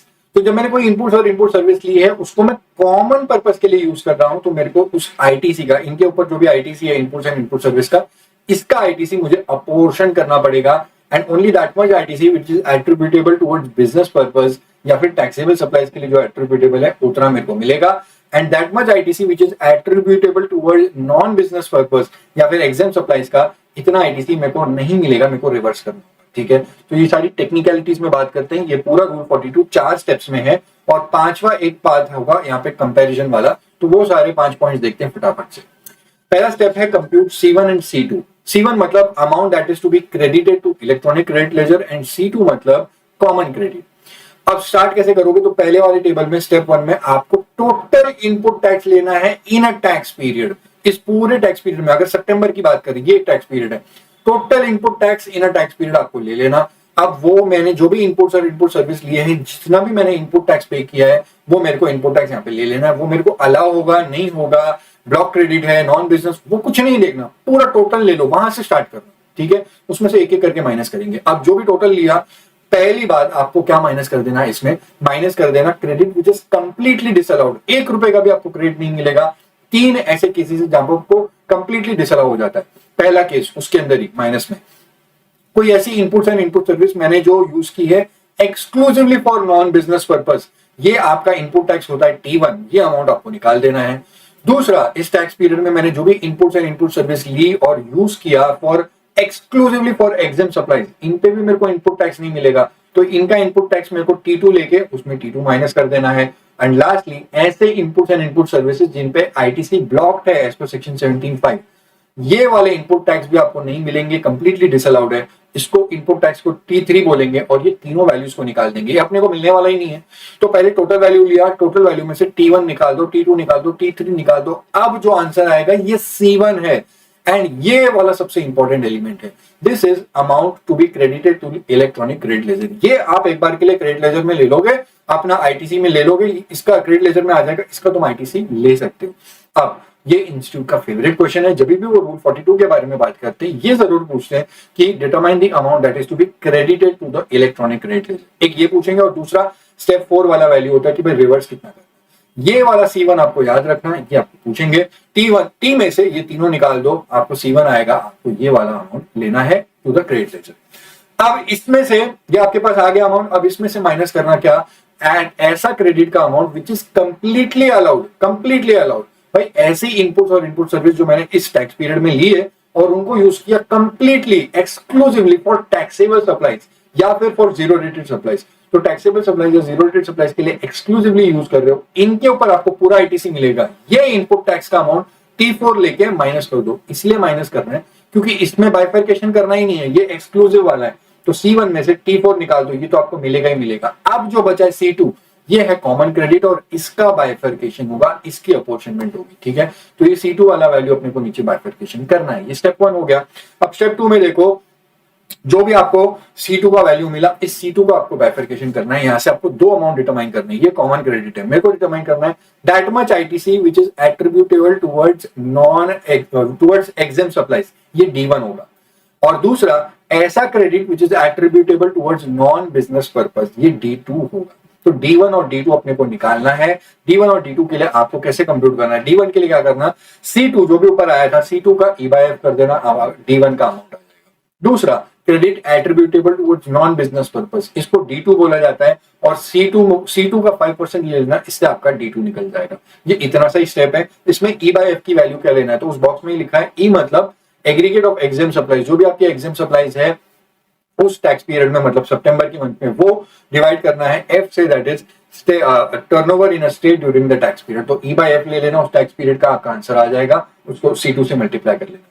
अब नीचे उस नोट में 3 बातें लिखी हैं E/F के रिस्पेक्ट में। पहली बात तो ये, जो भी आपको E कंप्यूट करना है वो कंप्यूट करना है एज पर सेक्शन 17(3) जो अभी देखा था। दूसरी बात उसमें ये बोली कि जो भी आप E/F लेना चाहते हो, अगर कोई भी पर्टिकुलर टैक्स पीरियड में, मान लो सितंबर में आपके पास टर्नओवर ही नहीं है, आपने सिर्फ इनपुट और इनपुट सर्विस ली है, सप्लाई कुछ भी नहीं किया, तो उसके लास्ट वाला टैक्स पीरियड मतलब अगस्त का टैक्स पीरियड का आपको डेटा लेना है, उसका E/F ले लेना और C2 में से वो मल्टीप्लाई कर देना E/F और आपका आंसर आ जाएगा। लास्टली थर्ड पॉइंट में बोला गया E/F जब भी कंप्यूट करोगे, दोनों में से आपको निकाल देना central excise duty, state excise duty, CST and VAT के चारों वैल्यूज निकाल देना। अब मैं जो आपको यहाँ पे स्क्रीन पे बार बार लिखा है मैंने, ये T1, T1, T2, T3, T4, C1, C2, ये सारी चीजें इंपॉर्टेंट है। अगर आपके डिनोशन जो भी है एग्जाम में लिखते हो ना, इससे आपके आंसर की मार्क्स पे फर्क पड़ता है। तो अगर आप ये T1, T2, 3 ये लिखते हो, D1, D2 लिखते हो ना, तो इससे आपके आंसर में फर्क पड़ता है। तो ये याद रखना और ये डिनोटेशंस देना, ये जो है C1, C2, ठीक है। ये जो अपोर्शन वाला वैल्यू है ना D1, D2, ये भी वो लोग पूछते हैं, इंस्टीट्यूट का फेवरेट है कि भाई रिवर्सल कितना करना है, या फिर बताओ कि what is the credit attributable towards exempt supplies. तो ये भी इंस्टीट्यूट को एक फेवरेट लगता है। एक C1 मैंने बताया, दूसरा D1, D2 की वैल्यू, ये वो लोग पूछते रहते हैं। इसके बाद स्टेप 3 बड़ा इजी सा है। स्टेप 3 में इन्होंने बोला कि जो भी आपका C2 था कॉमन क्रेडिट, उसमें से ये दोनों इन एलिजिबल वाले निकाल दो, D1, D2 निकाल दो, जो बचेगा ये C3 होगा और ये एलिजिबल क्रेडिट है। अब एक बात समझना, इसको आपको कुछ करना नहीं, ये C3 जो एलिजिबल क्रेडिट है, ये बस बुक्स ऑफ अकाउंट्स के लिए, रिकॉर्ड्स के लिए है। कंपनी अपने बोर्ड ऑफ डायरेक्टर्स को, जो भी है रिपोर्टिंग शेयर होल्डर्स को, उनको बताए कि भाई इतना एलिजिबल हमको क्रेडिट मिलता है, या जो भी है जहां पे भी रिपोर्टिंग करनी है। इसका कॉमन पोर्टल पे कुछ नहीं करना है, क्योंकि आपको जो लेना है वो तो C1 वाला वैल्यू था, और जो आपको रिवर्स करना है वो नीचे स्टेप 4 में बोला। स्टेप 4 में बोला जो भी D1 और D2 आपने कंप्यूट किया, ये तो इनएलिजिबल आईटीसी है, ये आपको रिवर्स कर देना है। तो C1 आपको लेना है, D1, D2 देना है, C1 लेना है, D1, D2 देना है। ऐसा हर महीने करना है, हर टैक्स पीरियड में करना है। C3 का कुछ नहीं होगा। ये स्टेप 4, यहाँ पे चारों स्टेप खत्म हो जाते हैं। इसके बाद में कुछ नोट है, ये नोट बिल्कुल भी आपको इतने ज्यादा लोड लेने की जरूरत नहीं है, एक बार इसको रीड कर लेना, कोई इतना इंपॉर्टेंट नहीं है। अब लास्ट वाला पॉइंट है, मैं इसका सिर्फ लास्ट पैरा तुम एक बार देखो। कंप्यूट करना है summation D1, D2 for the whole financial year, for the whole financial year. अब मेरी बात समझो, 4 स्टेप के बाद जो 5वां मैं बोल रहा था वो इसकी बात कर। पूरे फाइनेंशियल ईयर में अप्रैल से लेके मार्च तक आपको हर महीने C1 कंप्यूट करके ले लेना है और D1, D2 देना है, D1, D2 देना है, D1, D2 देना है, हर महीने रिवर्सल करना है, रिवर्सल करना है। अब यहाँ पे लास्ट में क्या कंप्यूट करना, पूरे फाइनेंशियल ईयर का D1, D2 एक बार के लिए कंप्यूट करना। फाइनेंशियल ईयर का डेटा मार्च खत्म होने के बाद में फाइनेंशियल ईयर का डेटा लेना और एक आपको फिगर निकालना है D1 और D2, ये आपको पूरे फाइनेंशियल ईयर का निकालना है, ये आपको कंप्यूट करना है before the due date for filing September month का रिटर्न, ये आपको कंप्यूट करना है। अब इससे होगा क्या, अब एक बार शानदार चीजें 2 मिनट के लिए देखना। ये कंपैरिजन है, ये मंथली आपने D1 D2 D1 D2 D1 D2 D2 आप देते रहे, ये आपका एक्चुअल रिवर्सल है। मैंने एक्चुअली हर महीने गवर्नमेंट को इतना दिया है D1 D2 के रिवर्सल में, हर महीने मैं देता रहा D1 D2। फाइनेंशियल ईयर खत्म होने के बाद ये रेड वाला अमाउंट ये मैंने कंप्यूट किया और मुझे ये रिक्वायर्ड D2 D2 मतलब D1 D2 इतना मुझे देना चाहिए, बट मैं एक्चुअली हर महीने D1 D2 इतना देता रहा। तो ये मेरे एक्चुअल रिवर्सल्स है और ये मेरी रिक्वायर्ड रिवर्सल है जो रेड वाली है, ठीक है। You want more clarification on this, इन दोनों को कंपेयर करना है। इसको दो वर्ड्स मैं बताऊंगा, दो वर्ड्स को देखो, खत्म है। ये एक्चुअल रिवर्सल है, ये मैंने हर महीने गवर्नमेंट को एक्चुअली इतना पैसा रिवर्स करके दिया है, और ये रिक्वायर्ड रिवर्सल है, ये मुझे बताएगा कि हरीश को कितना रिवर्सल करना चाहिए था और तो कितना कर चुका है, ठीक है। ये आपको मैं एक बेस्ट एग्जांपल से बता रहा हूं, एक बार स्क्रीन स्विच करके मैं आपको पूरा एग्जांपल्स बता देता हूं, आपको अब क्लियर हो जाएगा इसके बाद पूरा ये लास्ट कंपैरिजन, ठीक है। वो एग्जांपल देख लो, ये है वो रूल 42 एग्जांपल जो मेरे को तुमको दिखाना था। यहाँ पे टॉप पे वो दोनों बातें लिखी हुई है, दोनों बॉक्सेस हैं, दैट इज एक्चुअल रिवर्सल को कंपेयर करना है रिक्वायर्ड रिवर्सल से। एक्चुअल रिवर्सल जो करी है मैंने every month during the financial year 21 और 22, ये मैं हर मंथ जो D1 D2 देता रहा, और उसको कंपेयर करना है वो रेड वाली वैल्यू से, that is required reversal for financial year 21-22। ये मेरे को फाइनेंशियल ईयर खत्म होने के बाद पता चलेगा। ब्लू वाली वैल्यू तो मैं हर महीने देता रहा, उसकी टोटल है। अब एक बार के लिए कॉलम 1 देखो, 8,60,000 का एक्चुअल रिवर्सल कर चुका हूं पूरे फाइनेंशियल ईयर में, लेकिन बाद में पता चला फाइनेंशियल ईयर खत्म होने के बाद कि रिक्वायर्ड रिवर्सल मेरे को करनी थी 9,50,000 की। Difference is 90,000 rupees. ये 90,000 का शॉर्ट रिवर्सल है, ठीक है, मैंने कम रिवर्सल किया। ये 90,000 मेरे को अब वापस देना पड़ेगा। The differential amount of 90,000 is to be reversed in any month before September. Financial year खत्म होने के बाद सितंबर मंथ की 6 महीने के पीरियड में कभी भी आप रिवर्सल कर सकते हो, लेकिन अब आपको इंटरेस्ट देना होगा। लेकिन बेटर बात यह कि इंटरेस्ट आपको फाइनेंशियल ईयर खत्म होने के बाद 1 अप्रैल से लेके जब तक आप गवर्नमेंट को ये अमाउंट पे करोगे, इतने पीरियड का इंटरेस्ट देना होगा एट द रेट ऑफ 18%।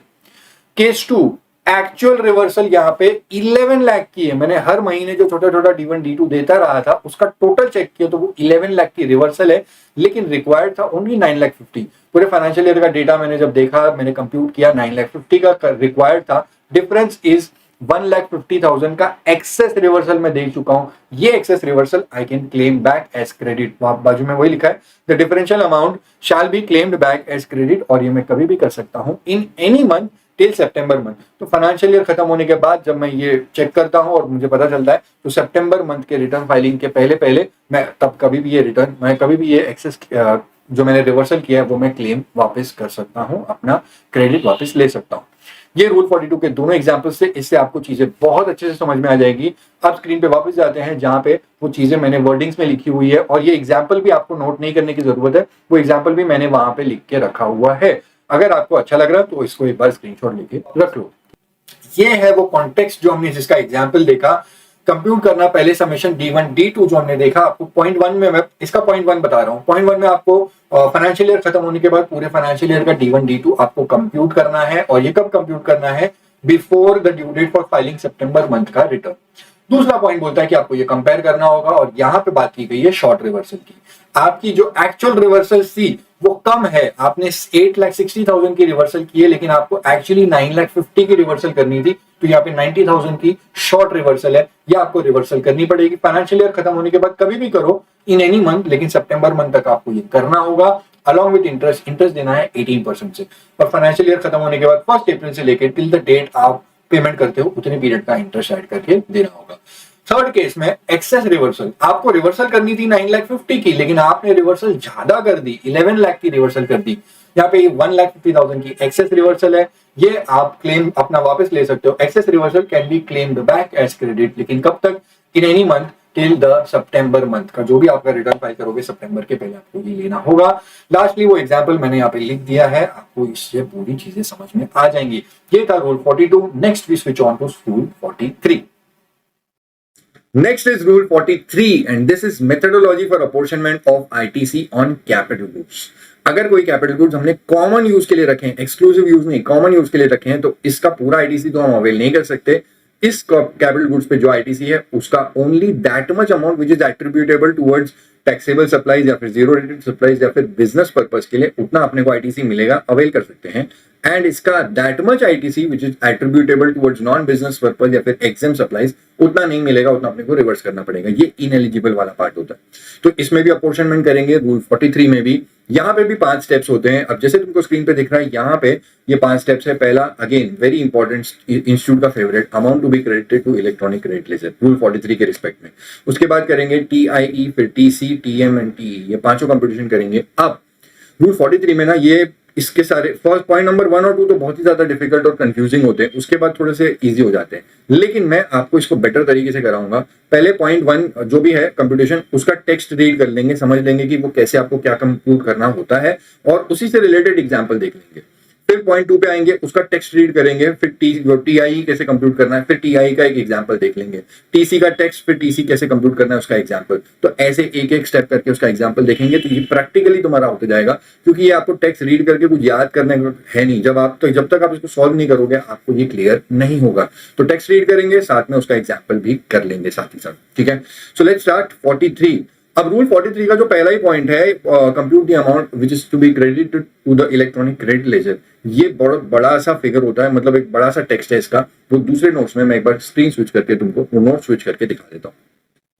ये है computation of amount to be credited to electronic credit ledger. अब इसमें पूरे स्क्रीन पे जितने भी तुमको बड़ा सा नोट दिख रहा है, उसमें तुम क्या करो, टेबल में से सेंटर पार्ट पे ध्यान दो, जितना उसमें मैंने हाईलाइट किया हुआ है। नीचे जो नोट्स है उनको छोड़ दो, मैं तुमको बाद में एक्सप्लेन कर दूंगा, और ऊपर की हेडिंग भी छोड़ दो। बस ये 5 ऐसे कैपिटल गुड्स है, इनको आपको कब कहां पे उसको क्रेडिट लेजर में लेना है कि नहीं लेना, ये एक एक करके डिस्कस करते हैं, ठीक है। 5 में से मैं पहले फर्स्ट, सेकंड, थर्ड, ये 3 कैपिटल गुड्स है, इनके बारे में बताता हूं। ये तीनों एक सेट में आते हैं। ये तीनों कैपिटल गुड्स ऐसे हैं जो मैंने परचेस किए हैं इन दिस टैक्स पीरियड। अगर मैं सितंबर मंथ की बात कर रहा हूं तो सितंबर में ऐसे मैंने ये तीनों कैपिटल गुड्स खरीदे हैं, जिसमें जो पहला वाला कैपिटल गुड्स है वो कैटेगरी ए कैपिटल गुड्स है, जिनको मैंने इस बार परचेस किया, and I am using exclusively for non business purpose और एग्जाम सप्लाईज के लिए। तो ऐसे कैपिटल गुड्स पे अपने को आईटीसी बिल्कुल भी नहीं मिलेगा। क्या क्रेडिट लेजर में हम अमाउंट डालेंगे? नहीं, ये नहीं, ये वाला नहीं डालेंगे। तो ये मैंने नील लिख दिया है। ये फर्स्ट वाला केस मैंने बोला तुमको, ब्लू वाला, ठीक है। सेकंड वाला ये है कैटेगरी बी वाले कैपिटल गुड्स। ये मैंने इस बार परचेस किए सितंबर मंथ में, लेकिन I am using exclusively for taxable supplies या फिर zero rated supplies, eligible purpose के लिए है। तो इस कैटेगरी बी वाले कैपिटल गुड्स के ऊपर जितना भी आईटीसी मैं पूरा अवेल कर सकता हूं, ठीक है। ये ग्रीन वाला है, इसका अमाउंट मैंने क्रेडिट लेजर में ले लिया, पहले वाले का नहीं लिया था, दूसरे वाले का ले लिया। अब केस 3 बात कर रहा हूं, कैटेगरी सी वाला कैपिटल गुड्स। इसको भी मैंने इसी बार परचेस किया, purchased in this tax period, and I am using for common use, ठीक है। Commonly business purpose, non business purpose, taxable supplies, non taxable supplies, सब मैं कॉमन यूज कर रहा हूं। तो अगर मैंने फ्रेश परचेस किया है, मैं कॉमन यूज के लिए कर रहा हूं, तो एक बार के लिए इसका पूरा अमाउंट आईटीसी का पूरा क्रेडिट लेजर में ले लो, पूरा। अपॉर्चमेंट बाद में करेंगे, पहले पूरा जितना भी इस पे कैपिटल गुड्स पे आईटीसी है वो पूरा आप क्रेडिट लेजर में ले लो। तो ये तीनों में से फर्स्ट वाले पे आपको मिलेगा नहीं, आप एक्सक्लूसिवली नॉन टैक्सेबल एक्सक्लूसिवली आप बिजनेस, नॉन बिजनेस पर्पस के लिए या एग्जाम सप्लाईज के लिए कर रहे हो, नहीं मिलेगा। दूसरा वाला एक्सक्लूसिवली आप टैक्सेबल के लिए कर रहे हो, जीरो रेटेड के लिए कर रहे हो, पूरा अमाउंट मिल जाएगा। और तीसरा वाला जो इस बार परचेस किया वो कॉमन यूज के लिए है, तो एक बार के लिए उसका पूरा आईटीसी आप क्रेडिट लेजर में ले लो। ये 2 अमाउंट आ जाएंगे, ग्रीन वाला, एक येलो वाला। अब महा इंपॉर्टेंट आ रहा है स्विच ओवर। स्विच ओवर के 2 केसेस, यहां पे बहुत गड़बड़ी होती है। अब मेरी बात ध्यान से सुनना। स्विच ओवर के जो कैटेगरी 4 अपने पास 4th और 5th वाले कैपिटल गुड्स हैं, ये स्विच ओवर का केस 1 और 2 है। इसको यहां से एक सेकंड में तुमको वापस आके बताता हूं, पहले तुम स्क्रीन के इस साइड पे आ जाओ। ये देखो, अगर कोई ऐसा कैपिटल गुड्स है, अब यहाँ पे मैं स्विच ओवर के दोनों केसेस डिस्कस कर रहा हूं। पहले वाला केस देखो, पहला वाला मैंने अर्लियर कैपिटल गुड्स खरीदे थे, I had purchased on 15th of March 2021, इस साल में नहीं, पहले 15th ऑफ मार्च 2021 को खरीदा था, and I was using exclusively for exempt supplies. और अगर एग्जाम के लिए आप यूज करते हो एक्सक्लूसिवली, तो आपको आईटीसी नहीं मिलता है। तब मुझे आईटीसी नहीं मिला था।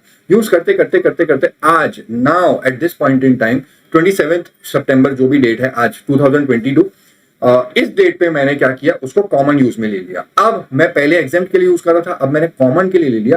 तो कॉमन के लिए अगर करते हैं तो अपन एक बार के लिए आईटीसी ले सकते हैं। I can avail full ITC, पूरा आईटीसी का अमाउंट क्रेडिट लेजर में ले लो, ठीक है, पूरा आईटीसी का ले लो। आप जितना भी उसके ऊपर इनपुट टैक्स लगे था पूरा लेंगे। फॉर एग्जांपल अगर 18 लाख लगा था तो पूरा 18 लाख का आप आईटीसी उसमें ले लेना। ये स्विच ओवर का केस 1 है, ठीक है, अपना 4th केस और स्विच ओवर का पहला केस। लास्ट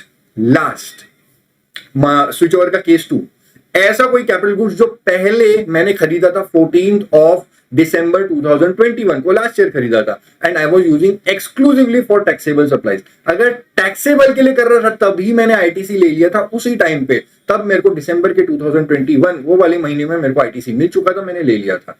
अब मैं मूव करके आ रहा हूं आज इस डेट पे, और सितंबर में मैंने स्विच ओवर मारा और अब उस असेट को मैं कॉमन यूज के लिए ले रहा हूं। क्या मैं आईटीसी ले सकता हूं? सवाल ही नहीं उठता। अब मेरे को आईटीसी नहीं मिलेगा क्योंकि उस पर जितना भी आईटीसी लेना था मैं पहले ही ले चुका। क्या मैं इलेक्ट्रॉनिक क्रेडिट लेजर में इस अमाउंट को डालूंगा? नहीं। ठीक है, तो स्विच ओवर का जो पहला केस है उसमें आप पूरा आईटीसी लोगे, लेकिन स्विच ओवर का जो सेकंड केस है उस पर आप आईटीसी नहीं लोगे क्योंकि आप दिसंबर 2021 में ले चुके। ठीक है, इसमें क्यों ले रहे हो, इसमें आज क्यों ले रहे हो? क्योंकि तब नहीं मिला था, तब एग्जाम था। इसको ध्यान से पॉज करके देखना। और स्क्रीन के अब इस साइड पे आते हैं, ये वाला तुम्हारा पार्ट खत्म हो गया। यहां पे देखो, मैं बात कर रहा हूं फोर्थ वाला that is switch over case 1। ऐसा कैपिटल गुड्स जो पहले एग्जाम के लिए सप्लाई कर रहे, एग्जाम के लिए यूज कर रहे थे एक्सक्लूसिवली, तब आईटीसी नहीं मिला था, अब कॉमन में लेके आ गए तो अब आईटीसी मिलेगा। ये है येलो वाला, अपना सेकेंड वाला जो मैंने क्रेडिट लेजर में तीसरा अमाउंट डाला है, अपना ये वाला अमाउंट आ गया। एंड सबसे लास्ट वाला फिफ्थ वाला केस मेरा स्विच ओवर का केस 2, ऐसा वाला कैपिटल गुड्स जो मैं पहले टैक्सेबल के लिए यूज कर रहा था, पहले आईटीसी ले चुका था 14 दिसंबर 2021 को, आज मैं कॉमन के लिए ले रहा हूं, मुझे आज आईटीसी नहीं मिलेगा। तो इन टोटल अगर आप ये 5 देखोगे तो इन पांचों में से आपको फर्स्ट का नहीं मिला, लास्ट का नहीं मिला, बीच के तीनों का आपने आईटीसी ले चुके हो। ठीक है, अब ये था फर्स्ट वाला पॉइंट, ये आपको कंप्यूट करना था। Compute the amount to be credited to electronic credit laser.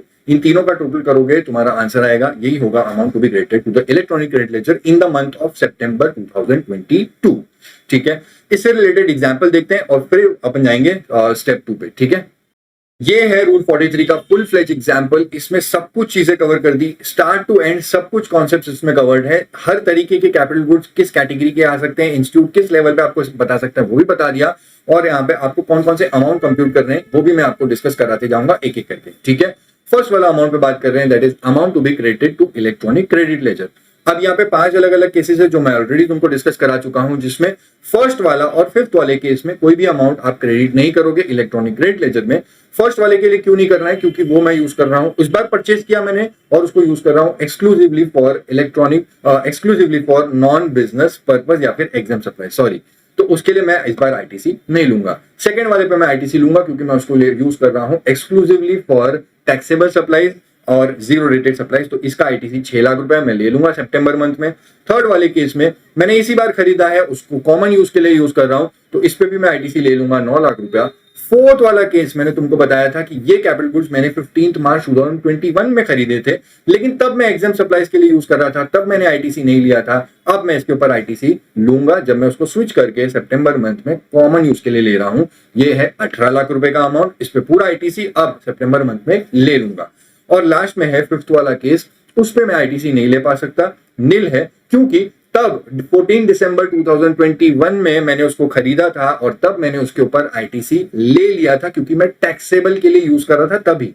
तो अब जब मैं स्विच करके उसको कॉमन यूज में ले रहा हूं, इस पे मैं कोई भी आईटीसी नहीं लूंगा। ठीक है, तो इन शॉर्ट ये अपने को 3 जो सेकंड, थर्ड और फोर्थ वाले कैपिटल गुड्स हैं इनके लिए मिलेगा, फर्स्ट और फिफ्थ के लिए नहीं मिलेगा। आपको क्वेश्चन पूछेंगे एग्जाम में, what is the total amount to be credited in the electronic credit ledger in the month of सितंबर 2022। तो ये तीनों को जोड़ोगे, तीनों को जोड़ के तुम्हारा आंसर आएगा 33 लाख रुपीज। ये 33 लाख रुपीज तुम अपने क्रेडिट लेजर में क्रेडिट करोगे सितंबर मंथ में और आईटीसी लेके यूज करोगे। ठीक है, ये कंप्लीट हुआ पॉइंट नंबर 1। नेक्स्ट है रूल 43 का पॉइंट नंबर 2। पॉइंट नंबर 1 तो हमने कर लिया, that is amount to be credited to electronic credit ledger. इसका टेक्स्ट भी वहां से देख लिया था और एग्जांपल भी वहां से देख लिया था। अब यहाँ पे आ जाओ पॉइंट नंबर 2। पॉइंट नंबर 2 में बोला कंप्यूट इन एलिजिबल क्रेडिट, इसको बोलते हैं टीआईई। इसमें 3 बातें बोली है, पॉइंट नंबर 2 में 3 बातें बोली है। पहले तो येलो हाईलाइट में बोला भाई आपको ये जो टीआईई इसको बोलते हैं इनएलिजिबल क्रेडिट, ये आपको किसके लिए कंप्यूट करना है? मैंने आपको 5 कैपिटल गुड्स बताए, क्या पांचों में कंप्यूट करना है? तो नहीं भाई, in respect of those capital goods, इसको स्विच ओवर 1 वाले के लिए बात कर रहे हैं, in respect of those capital goods which were earlier covered in category A, now they are covered in category C. मतलब पहले जिसको कैटेगरी ए मतलब नॉन बिजनेस पर्पस के लिए एग्जाम सप्लाई के लिए यूज करते थे और वो वाला एसेट अब कॉमन में आ गया, कैटेगरी सी में आ गया, तो ऐसे वाले कैपिटल गुड्स के लिए आपने तब आईटीसी नहीं लिया था, अब आप फुल आईटीसी ले रहे हो तो आपको फुल नहीं मिलना चाहिए, क्योंकि इतने पीरियड के लिए 15 मार्च से लेके 27 सितंबर 2022 इतने पीरियड का आपको आईटीसी नहीं मिलना चाहिए, लेकिन आपने पूरा 18 लाख लेके जेब में डाल दिया, तो ये इनएलिजिबल पीरियड है। जब से आपने खरीदा था और जब से आपकी डेट ऑफ स्विच ओवर तक, ये इनएलिजिबल पीरियड का आपको आईटीसी नहीं मिलना चाहिए। इसके लिए बोलते हैं टीआईई, इन एलिजिबल आपको क्रेडिट जो है वो कंप्यूट करना होगा।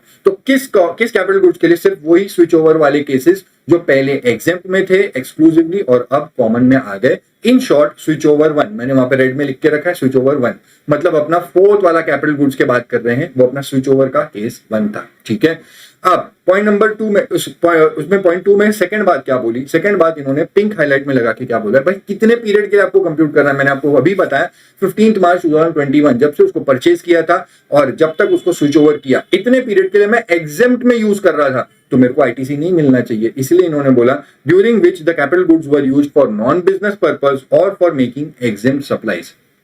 तो इतने पीरियड में एग्जेम्प्ट सप्लाईज के लिए यूज हो रहा था, आईटीसी नहीं मिलना चाहिए। मैं तो पूरा 18 लाख लेके जेब में डाल दिया, इसलिए इतने पीरियड का मेरे को कंप्यूट करना होगा। अब आगे उसी पॉइंट में किस रेट से कंप्यूट करना है, तो इन्होंने मैंने ग्रीन हाईलाइट करके रखा है एट द रेट ऑफ 5% पर क्वार्टर और पार्ट ऑफ द क्वार्टर। और ये जो भी अमाउंट आप कंप्यूट करोगे इसको नाम देना टीआईई। टीआई मैंने पहले भी बोला था, ऐसे डिनोशन आपको याद रखते हैं, अगर एग्जाम में लिखोगे तो बहुत अच्छा इंपैक्ट आता है इससे। ठीक है, तो इसको ये जो अमाउंट है टीआईई होता है। एंड लास्टली ये टीआई का अमाउंट आपको ऐड करना है आउटपुट टैक्स लायबिलिटी में, आपको गवर्नमेंट को वापस दे देना है। देखो होता है क्या है, इस कैपिटल गुड्स पे 18 लाख रुपए का इनपुट टैक्स था, आपने पूरा 18 लाख लेके आईटीसी लेके जेब में डाल दिया, लेकिन आपको पूरा नहीं मिलना चाहिए, क्योंकि उसकी जितनी भी लाइफ है उस लाइफ में से इतना पार्ट तो आपने उसको एग्जाम सप्लाई के लिए यूज किया, आपको पूरा नहीं मिलना चाहिए। इतने पीरियड का आपको आईटीसी वापस गवर्नमेंट को देना होगा। आपने 18 ले लिया तो थोड़ा सा आपको वापस रिटर्न देना होगा। अब ये टीआई का अमाउंट आपको कंप्यूट करना है। पहले देखते हैं आपको एक तरीके से कि ऐसे कैसे कंप्यूट करना है। देखो टीआई कंप्यूट करने के लिए डेट ऑफ परचेज है 15 मार्च 2021 की, उस दिन पे मैंने अर्लियर यूज करा था एग्जाम सप्लाईज के लिए। ठीक है, अब date of switch over DOS ये आ गई 27 सितंबर 2022। स्विच ओवर पे मैंने उसको कॉमन यूज में ले लिया, इतने पीरियड के लिए तो इनएलिजिबल है ना, तब आईटीसी नहीं लिया था, नाउ फुल आईटीसी ले लिया, तो इनएलिजिबल पीरियड के लिए आपको कंप्यूट करना है। मैंने नीचे बॉक्स में लिख के रखा है, जो भी आपका इनपुट टैक्स का अमाउंट है 18 लाख है, उसको मल्टीप्लाई कर देना 5% पर क्वार्टर और पार्ट ऑफ द क्वार्टर। लेकिन कितने क्वार्टर्स के लिए? अब आपको ये जो भी इनएलिजिबल पीरियड है इसको आपको क्वार्टर्स में लेना होगा, नंबर ऑफ क्वार्टर्स काउंट करना और उसके हिसाब से ले लेना। लेकिन क्वार्टर आपको डेट टू डेट नहीं लेना है, जीएसटी में आपको क्वार्टर फिक्स्ड कैलेंडर मंथ के हिसाब से लेना पड़ता है। तो आपका 15 मार्च को अगर आपने असेट खरीदा था तो 2021 का जैन फेब मार्च ये क्वार्टर हो जाएगा। ठीक है, उसके बाद अप्रैल मई जून दूसरा क्वार्टर, जुलाई अगस्त सितंबर अक्टूबर नवंबर दिसंबर, ये 4 क्वार्टर उसी फाइनेंशियल ईयर के हो गए। इस फाइनेंशियल ईयर में जैन फेब मार्च अप्रैल मई जून जुलाई अगस्त सितंबर ये वाला क्वार्टर भी आ जाएगा। तो 4 क्वार्टर उस फाइनेंशियल ईयर के और 3 क्वार्टर इसके, 7 क्वार्टर्स के लिए आपको ये कंप्यूट करना पड़ेगा। एग्जाम्पल वाले पेज पे जाते हैं और देखते हैं आपको उसमें कैसे क्या कंप्यूट करना है। ठीक है, अब है point number 2, that is second वाला, कंप्यूट द इनएलिजिबल क्रेडिट टीआईई। जैसा हमने अभी डिस्कस किया, टीआईई आपको हर कैपिटल गुड्स के लिए नहीं करना है, सिर्फ और सिर्फ स्विच ओवर 1 वाले केस में। अगर मैं क्लियरली बोलूं तो ऐसे कैपिटल गुड्स जो पहले हम एक्सक्लूसिवली नॉन बिजनेस पर्पस या एक्सक्लूसिवली एग्जाम सप्लाई के लिए यूज करते थे, तब हमने आईटीसी नहीं लिया था, और अब हमने फुल आईटीसी ले लिया है, तो अपने को कुछ इनएलिजिबल पीरियड कंप्यूट करके उतने पीरियड का आईटीसी अपने को नहीं मिलता है। तो जैसे मैंने तुमको पूरी कैलकुलेशन बताई थी, ये सिर्फ 4th केस में है, बाकी सब में तो नॉट एप्लीकेबल, ओके, वहां पे कंप्यूट नहीं करना। 4th केस में 18 lakhs इंटू 5% पर क्वार्टर और पार्ट ऑफ द क्वार्टर, और यहाँ पे 7 क्वार्टर्स हैं, तो आपका आंसर आता है 6,30,000, और ये हो जाएगा तुम्हारा टीआईई जो आपको वापस देना होगा, add to output tax liability करना होगा। ठीक है, ये सेकंड वाला था, compute the amount of TIE, ये हो गया। अब 2 स्टेप हो गए तुम्हारे, स्टेप 3 और स्टेप 4, ये है टीसी और टीएम। ठीक है, तो स्क्रीन पे आ जाओ, यहाँ पे स्क्रीन पे देखो, पहले दोनों अमाउंट जो थे वो रेड में थे, बड़े इंपॉर्टेंट थे, टाइम कंज्यूमिंग थे, वो हो गए। अब वो अपना 3rd और 4th वाला है, दैट इज टीसी और टीएम। ये दोनों मैं तुमको साथ में ही करा दूंगा, एक फ्लो में हो जाएंगे। पॉइंट नंबर 3 में देखो, पॉइंट नंबर 3 में उसके अंदर 4 और पॉइंट्स है। तो पॉइंट 3 का पहला वाला पॉइंट ये बोलता है कि आपको जो भी आपके कॉमन कैपिटल गुड्स हैं उसके रिस्पेक्ट में आपको टीसी कंप्यूट करना है। लेकिन खास ध्यान रहे, common capital goods whose useful life remains in the tax period, ठीक है। इसकी तो कोई भी कैपिटल गुड्स की यूजफुल लाइफ कितनी ली जाती है, 60 मंथ्स की, 5 इयर्स की। तो अगर सितंबर मंथ में उसकी थोड़ी भी लाइफ बाकी है, 1 महीने की भी लाइफ बाकी है, तो मेरे को उसको टीसी की कंप्यूटेशन में लेना होगा। लेकिन सिर्फ और सिर्फ कॉमन कैपिटल गुड्स, अपने एग्जाम्पल में, ओरिजिनल वाले एग्जाम्पल में जाके देखें तो फर्स्ट वाला सेकंड वाला वो एक्सक्लूसिव यूज होते थे। एक एक्सक्लूसिव होता है एग्जेम्प्ट के लिए और दूसरा वाला एक्सक्लूसिव होता है टैक्सेबल के लिए। उनको हटा दो। जो थर्ड, फोर्थ और फिफ्थ वाले हैं वो अपने कॉमन वाले हैं, लेकिन वो कॉमन में भी आपको सिर्फ वो वाला लेना है whose useful life remains in the tax period, ठीक है। उसका पॉइंट नंबर आप यहाँ पे स्क्रीन पे देखो, फर्स्ट 2 पॉइंट मैंने बता दिए। थर्ड पॉइंट में बोला कि जो भी आप इनपुट टैक्स लोगे कॉमन कैपिटल गुड्स का, इसको A1 करके नाम दे देना। जितने भी अगर कॉमन कैपिटल गुड्स है whose useful life remains A1, दूसरा ऐसा है उसको A2, तीसरा ऐसा है A3, ऐसे करके देते जाना। और लास्ट वाला पॉइंट बोलता है ये जब सब कुछ टोटल कर लोगे ये अमाउंट आएगा तुम्हारा टीसी का अमाउंट, और ये हो जाएगा थर्ड कंप्यूटेशन टीसी। एग्जाम्पल एक बार देख लो, सब कुछ क्लियर हो जाएगा। नीचे 4 कैपिटल गुड्स है, P और Q, पहले 2 वाले हैं, P वाला है और Q वाला है। P का वो कॉमन यूज के लिए कैपिटल गुड्स है और उसकी यूजफुल लाइफ भी बाकी है, 42 मंथ्स है, तो इसका जो भी इनपुट टैक्स है आप ले लोगे, इसको A1 बोल देंगे। दूसरा जो Q वाला है ये भी कॉमन के लिए है एंड इसकी useful life is still remaining 18 months है, तो इसको A2 बोल देंगे, इसको भी आप ले लो, इसको टीसी की कंपटीशन में लिया जाएगा 9 लाख रुपया। अब थर्ड वाला जो है R वाला, ये कॉमन यूज में तो होता है लेकिन इसकी यूजफुल लाइफ अब बाकी नहीं है, यूजफुल लाइफ खत्म हो गई है, तो मैं इसको टीसी की कंपटीशन में नहीं लूंगा। एंड लास्ट वाला मेरा जो S वाला कैपिटल गुड्स है, ये एक्सक्लूसिव यूज होता है, ये कॉमन के लिए काम नहीं आता है, तो ऐसे वाले के लिए मैं भले इसकी यूजफुल लाइफ रिमेनिंग है मैं टीसी में नहीं लूंगा। In short, common capital goods whose useful life remains in the tax period, ये टोटल अमाउंट ले लेना, आपका टीसी का अमाउंट आ जाएगा 15 लाख रुपया इस एग्जाम्पल में। टीएम कैसे कंप्यूट करोगे, तो टीएम कंप्यूट करने के लिए जो भी टीसी है उसको डिवाइड बाय 60 कर देना, तुम्हारा टीएम आ जाएगा। एक बार एग्जाम्पल स्विच करके वहां से देख लेंगे और इस बार तुम्हारा टीसी और टीएम भी हो जाएगा।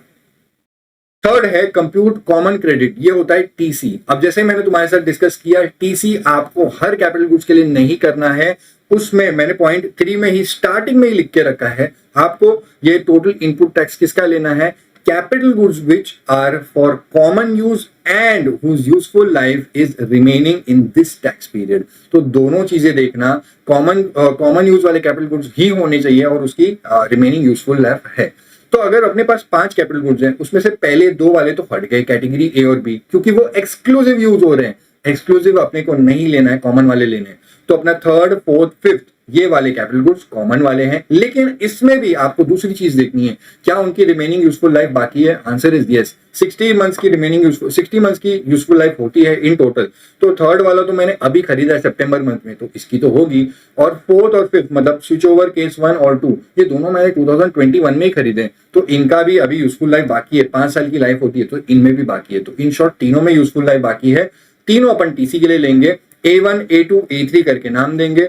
मेरा कैटेगरी सी वाला 9 लाख रुपए ये मेरा A1 है। स्विच ओवर केस 1 वाला जो 18 लाख रुपए का ये मेरा A2 हो जाएगा। एंड लास्ट वाला जो स्विच ओवर केस 2 है 4,50,000 ये मेरा A3 वाला वैल्यू हो जाएगा। ठीक है, इन तीनों को आपको टोटल करने की जरूरत नहीं है, नीचे टीएम के टाइम पे वापस कंप्यूट करने में काम आएगा। ठीक है, तो ये था point number 3, compute the amount of TC अपने को अपन कंप्यूट कर लिया अलग अलग। नेक्स्ट है पॉइंट नंबर 4, इसमें कंप्यूट करना है कॉमन क्रेडिट पर मंथ, ये होता है टीएम। और टीएम की कंप्यूटेशन वहां पे मैंने ब्रैकेट में लिख के भी रखी हुई है स्टार्टिंग में कि भाई जो भी टीसी है टीसी डिवाइड बाय 60 करोगे आपका आंसर टीएम का आ जाएगा। तो बड़ा सिंपल है। थर्ड, पहले 2 में तो आएगा ही नहीं क्योंकि वहां पे टीसी नहीं होता। थर्ड वाला जो मेरा कैटेगरी सी वाला कैपिटल गुड्स है 9 लाख डिवाइड बाय 60 मेरा टीएम आ जाएगा 15,000।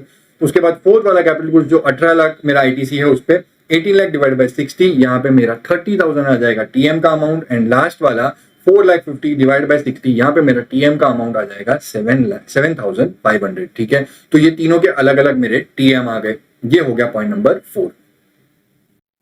लास्ट है point number 5, that is apportionment of common credit to exam supplies. ये टीई का अमाउंट है। अब टीई कंप्यूट करने के लिए अभी आपने जितना भी टीएम कंप्यूट किया टीएम प्लस टीएम ले लेना multiplied by E by F. सारे टीएम को एक साथ जोड़ेंगे तो उसको वैल्यू को बोला जाता है TR, aggregate of all the TMs. तो टीई का फाइनल फॉर्मूला वहां पे ग्रे में लिखा हुआ है, TE is equal to TR into E by F. E by F जैसे आप रूल 42 में यूज करते थे वैसे ही आपको लेना है। exempt supplies during the tax period divide by aggregate turnover in state during the tax period। तो जैसे आप ऊपर रूल 42 में लेते थे वैसे ही लेना है, exempt supplies के लिए सेक्शन 17(3) देखना।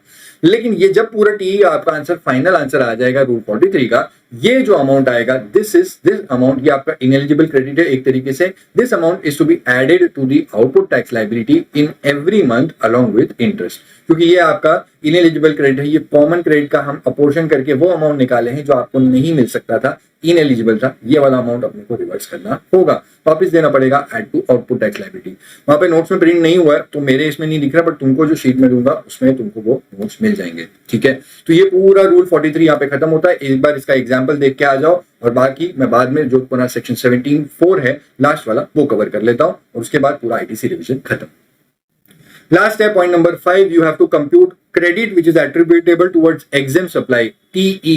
TE होता है TR into E by F। लेकिन अब यहाँ पे मैं तीनों का एक साथ मिला के कंप्यूट करूंगा, तीनों का मिला के एक साथ, मतलब TM plus TM plus TM into E by F। सारे TM को जोड़ देते हैं तो ये होता है TR into E by F। And lastly अगर मॉनेटरी टर्म्स में बोले तो 15,000 plus 30,000 plus 7,500 multiplied by E by F। E by F मैंने अज्यूम किया है, that is 20 lakh divide by 80 lakh, ये अज्यूम फिगर है। ये सब कंप्यूट करने के बाद आपको TE आएगा 13,125। ये आपको TE वाला अमाउंट ऐड करना है, add to the output tax liability of every month. जो भी TE का अमाउंट हर मंथ में कंप्यूट करके आए देखना पड़ेगा, जो भी आएगा वो अमाउंट वो ऐड करना है आउटपुट टैक्स लायबिलिटी में every month along with interest, ठीक है। तो ये पांचों आपकी कैलकुलेशंस हो गई, ये पूरा रूल 43 का एग्जांपल कवर हो गया। एक बार पॉज करके ये पूरी शीट को अगर देख लो, तुम्हारा रूल 43 इस तरीके से हो जाएगा, ठीक है। Now going back to notes और बाकी चीजें कवर अप कर लेते हैं। नेक्स्ट इज सेक्शन 17(4), ये आईटीसी चैप्टर का तुम्हारा सबसे लास्ट वाला प्रोविजन 17(4). बैंक्स के लिए ऑप्शनल प्रोविजन है। बैंक्स को बोला कि उनको अगर 17(2) वाला प्रोविजन फॉलो नहीं करना है। 17(2) में बोला था कि अगर कोई कॉमनली अपने इनवर्स सप्लाईज को यूज करता है commonly for taxable as well as exempt supplies, तो उनको 17(2) के हिसाब से आईटीसी प्रोपोर्शनेट मिलेगा। और फिर अगर 17(2) के हिसाब से प्रोपोर्शनेट आईटीसी लेना है तो रूल 42 एंड 43 कंप्लाई करना होगा। 42 एंड 43 थोड़ा सा बहुत ज्यादा मेहनत वाला काम है, तो बैंक्स के लिए इन्होंने एक ऑप्शनल प्रोविजन बताया, क्योंकि 42 एंड 43 बहुत स्ट्रिक्ट है अपने प्रोविजंस को लेकर के और कंप्लायंस में टाइम लगेगा। तो बैंक को बोला कि या तो 17(2) के लिए आप रूल 42 एंड 43 कंप्लाई करो, या फिर आपको जो एलिजिबल आईटीसी है उसका 50% आईटीसी किसी भी मंथ में आपको लेना। जो भी मंथ में आपका एलिजिबल आईटीसी है उसका 50% ले लो, और बाकी का 50% विल बी लैप्स्ड, वो आपको नहीं मिलेगा। तो ये बैंक के लिए ऑप्शनल मेथड है, पॉइंट नंबर 1 मैंने बताया। दूसरा वाला पॉइंट बोलता है इन एलिजिबल आईटीसी। अभी मैंने ऊपर आपको क्या बोला था, 50% of the eligible ITC. Eligible ITC आपको कैसे निकालना है, मैं नीचे रेफरेंस टेबल में आपको दिख रहा होगा, एकदम लास्ट वाला टेबल, वो दिखा दूंगा। अब पॉइंट नंबर 2 में बोला इन एलिजिबल आईटीसी। पॉइंट 2 के अंदर जो दो तरीके की आईटीसी है वो बैंक्स को बिल्कुल भी नहीं मिलेगी, वो किसी को भी नहीं मिलती, ठीक है। उसमें क्या लिखा हुआ है, ऐसी कोई इनपुट एंड इनपुट सर्विसेज जो आप यूज करते हो फॉर नॉन बिजनेस पर्पस, इस पे आईटीसी नहीं मिलेगा। और दूसरा 17(5) वाले ब्लॉक क्रेडिट्स, इस पे भी आईटीसी नहीं मिलेगा। तो इसमें आपको 50-50 लेने की जरूरत नहीं है, ये इनएलिजिबल है, इसके ऊपर आपको कोई भी आईटीसी नहीं मिलता। पॉइंट नंबर 3 बोला ऐसी वाली supplies which are eligible for full ITC 100%, इसमें कोई 50-50% आपको करने की जरूरत नहीं होती बैंक्स के लिए। ऐसी वाली सप्लाईज जो एक बैंक अपनी ही किसी दूसरी डिस्टिंक्ट पर्सन से लेती है, एक पैन के अंदर दो अलग अलग रजिस्ट्रेशन डिस्टिंक्ट पर्सन होते हैं, तो बैंक ने अपने किसी डिस्टिंक्ट पर्सन से कोई सप्लाईज ली तो वो वाली सप्लाईज पे आपको 50% वाला वो रिस्ट्रिक्शन लगाने की जरूरत नहीं है, उसका फुल आईटीसी मिलेगा। फॉर एग्जाम्पल एचडीएफसी बैंक का एक ब्रांच मुंबई में है और एक ब्रांच है अहमदाबाद में, गुजरात के अंदर। अब ये एक ही पैन के ऊपर दो अलग अलग डिस्टिंक्ट पर्सन है, तो एचडीएफसी मुंबई ने अगर एचडीएफसी गुजरात अहमदाबाद से कोई सर्विस ली तो उसके लिए उसको फुल आईटीसी मिलेगा, 50-50 प्रोपोर्शनेट करने की जरूरत नहीं होगी। पॉइंट नंबर 4 में बोला गया बैंक ने ये जो ऊपर मैंने ऑप्शनल मेथड बताया था, बैंक ने अगर एक बार एक ऑप्शन चूज कर लिया तो वो ऑप्शन पूरे फाइनेंशियल ईयर में उसको कंटिन्यू करना होगा। अब वो ऑप्शन को स्विच नहीं कर पाएगा। या तो 17(2) के हिसाब से प्रोपोर्शनेट आईटीसी निकालने के लिए रूल 42 एंड 43 कंप्लाई करो, या फिर किसी भी मंथ में 50% जो भी एलिजिबल आईटीसी है उसका 50% लेंगे और बाकी 50% लैप्स हो जाएगा। तो एक बार चूज कर लिया, पूरे फाइनेंशियल ईयर में आपको वही कंटिन्यू करना पड़ेगा। यू कैन नॉट चेंज और स्विच दैट ऑप्शन। लास्ट वाला पॉइंट है रेफरेंस टेबल। ये आपको कहीं नहीं मिलेगा, ये मॉड्यूल में भी नहीं है, मैंने ऐड किया जस्ट आपको ये समझाने के लिए कि कोई क्वेश्चन आपको मिलेगा तो कैसे सॉल्व करना है। रेफरेंस टेबल में देखो total ITC for the month ले लेना। एक पूरा मंथ के अंदर जो भी बैंक को आईटीसी मिलता है वो सारा आईटीसी पहले ऊपर ले लो, उसमें से माइनस कर देना इन एलिजिबल आईटीसी। इसके लिए तो बैंक को मिलेगा ही नहीं, वो दो वाले मैंने जो बताए थे पॉइंट नंबर 2 के अंदर लिखे, इसके लिए तो कुछ भी नहीं मिलेगा, वो माइनस कर दो। अब जो बचेगा वो एलिजिबल आईटीसी है, लेकिन मेरे को बताओ इसका थोड़ा ना 50% लेंगे, इस एलिजिबल आईटीसी में से वो वाला सप्लाईज माइनस कर दो जो बैंक ने अपने ही डिस्टिंक्ट पर्सन से लिया है, क्योंकि इसके ऊपर तो 100% मिलेगा। तो एलिजिबल आईटीसी में से ये वाली वैल्यू माइनस कर देना। अब जो बचेगा वो नेट एलिजिबल आईटीसी है। तो अगर किसी भी बैंक को जो आईटीसी मिलेगा, मैंने नीचे ब्लू बॉक्स में भी लिखा है, ये नेट एलिजिबल आईटीसी का 50% plus 100% of ITC in respect of supplies which is procured from that distinct person. ये दोनों जोड़ लेंगे तो बैंक को इतना आईटीसी किसी भी पर्सन किसी भी मंथ के लिए मिलता है जब वो ऑप्शनल मेथड यूज करते हैं 17(4) वाला। ये पूरी डिस्कशन थी हमारी आईटीसी चैप्टर की। यहाँ पे पूरा आईटीसी चैप्टर खत्म होता है। ये सारी चीजें हमारी अब आईटीसी चैप्टर की खत्म हो गई। मैं नेक्स्ट चैप्टर डालूंगा, शायद कॉम्पोजिशन स्कीम डालूंगा। अच्छे से पढ़ाई करो, बहुत कम टाइम बचा है अब एग्जाम्स के लिए। So all the very best for your exams and for your study time. Till then take care, bye.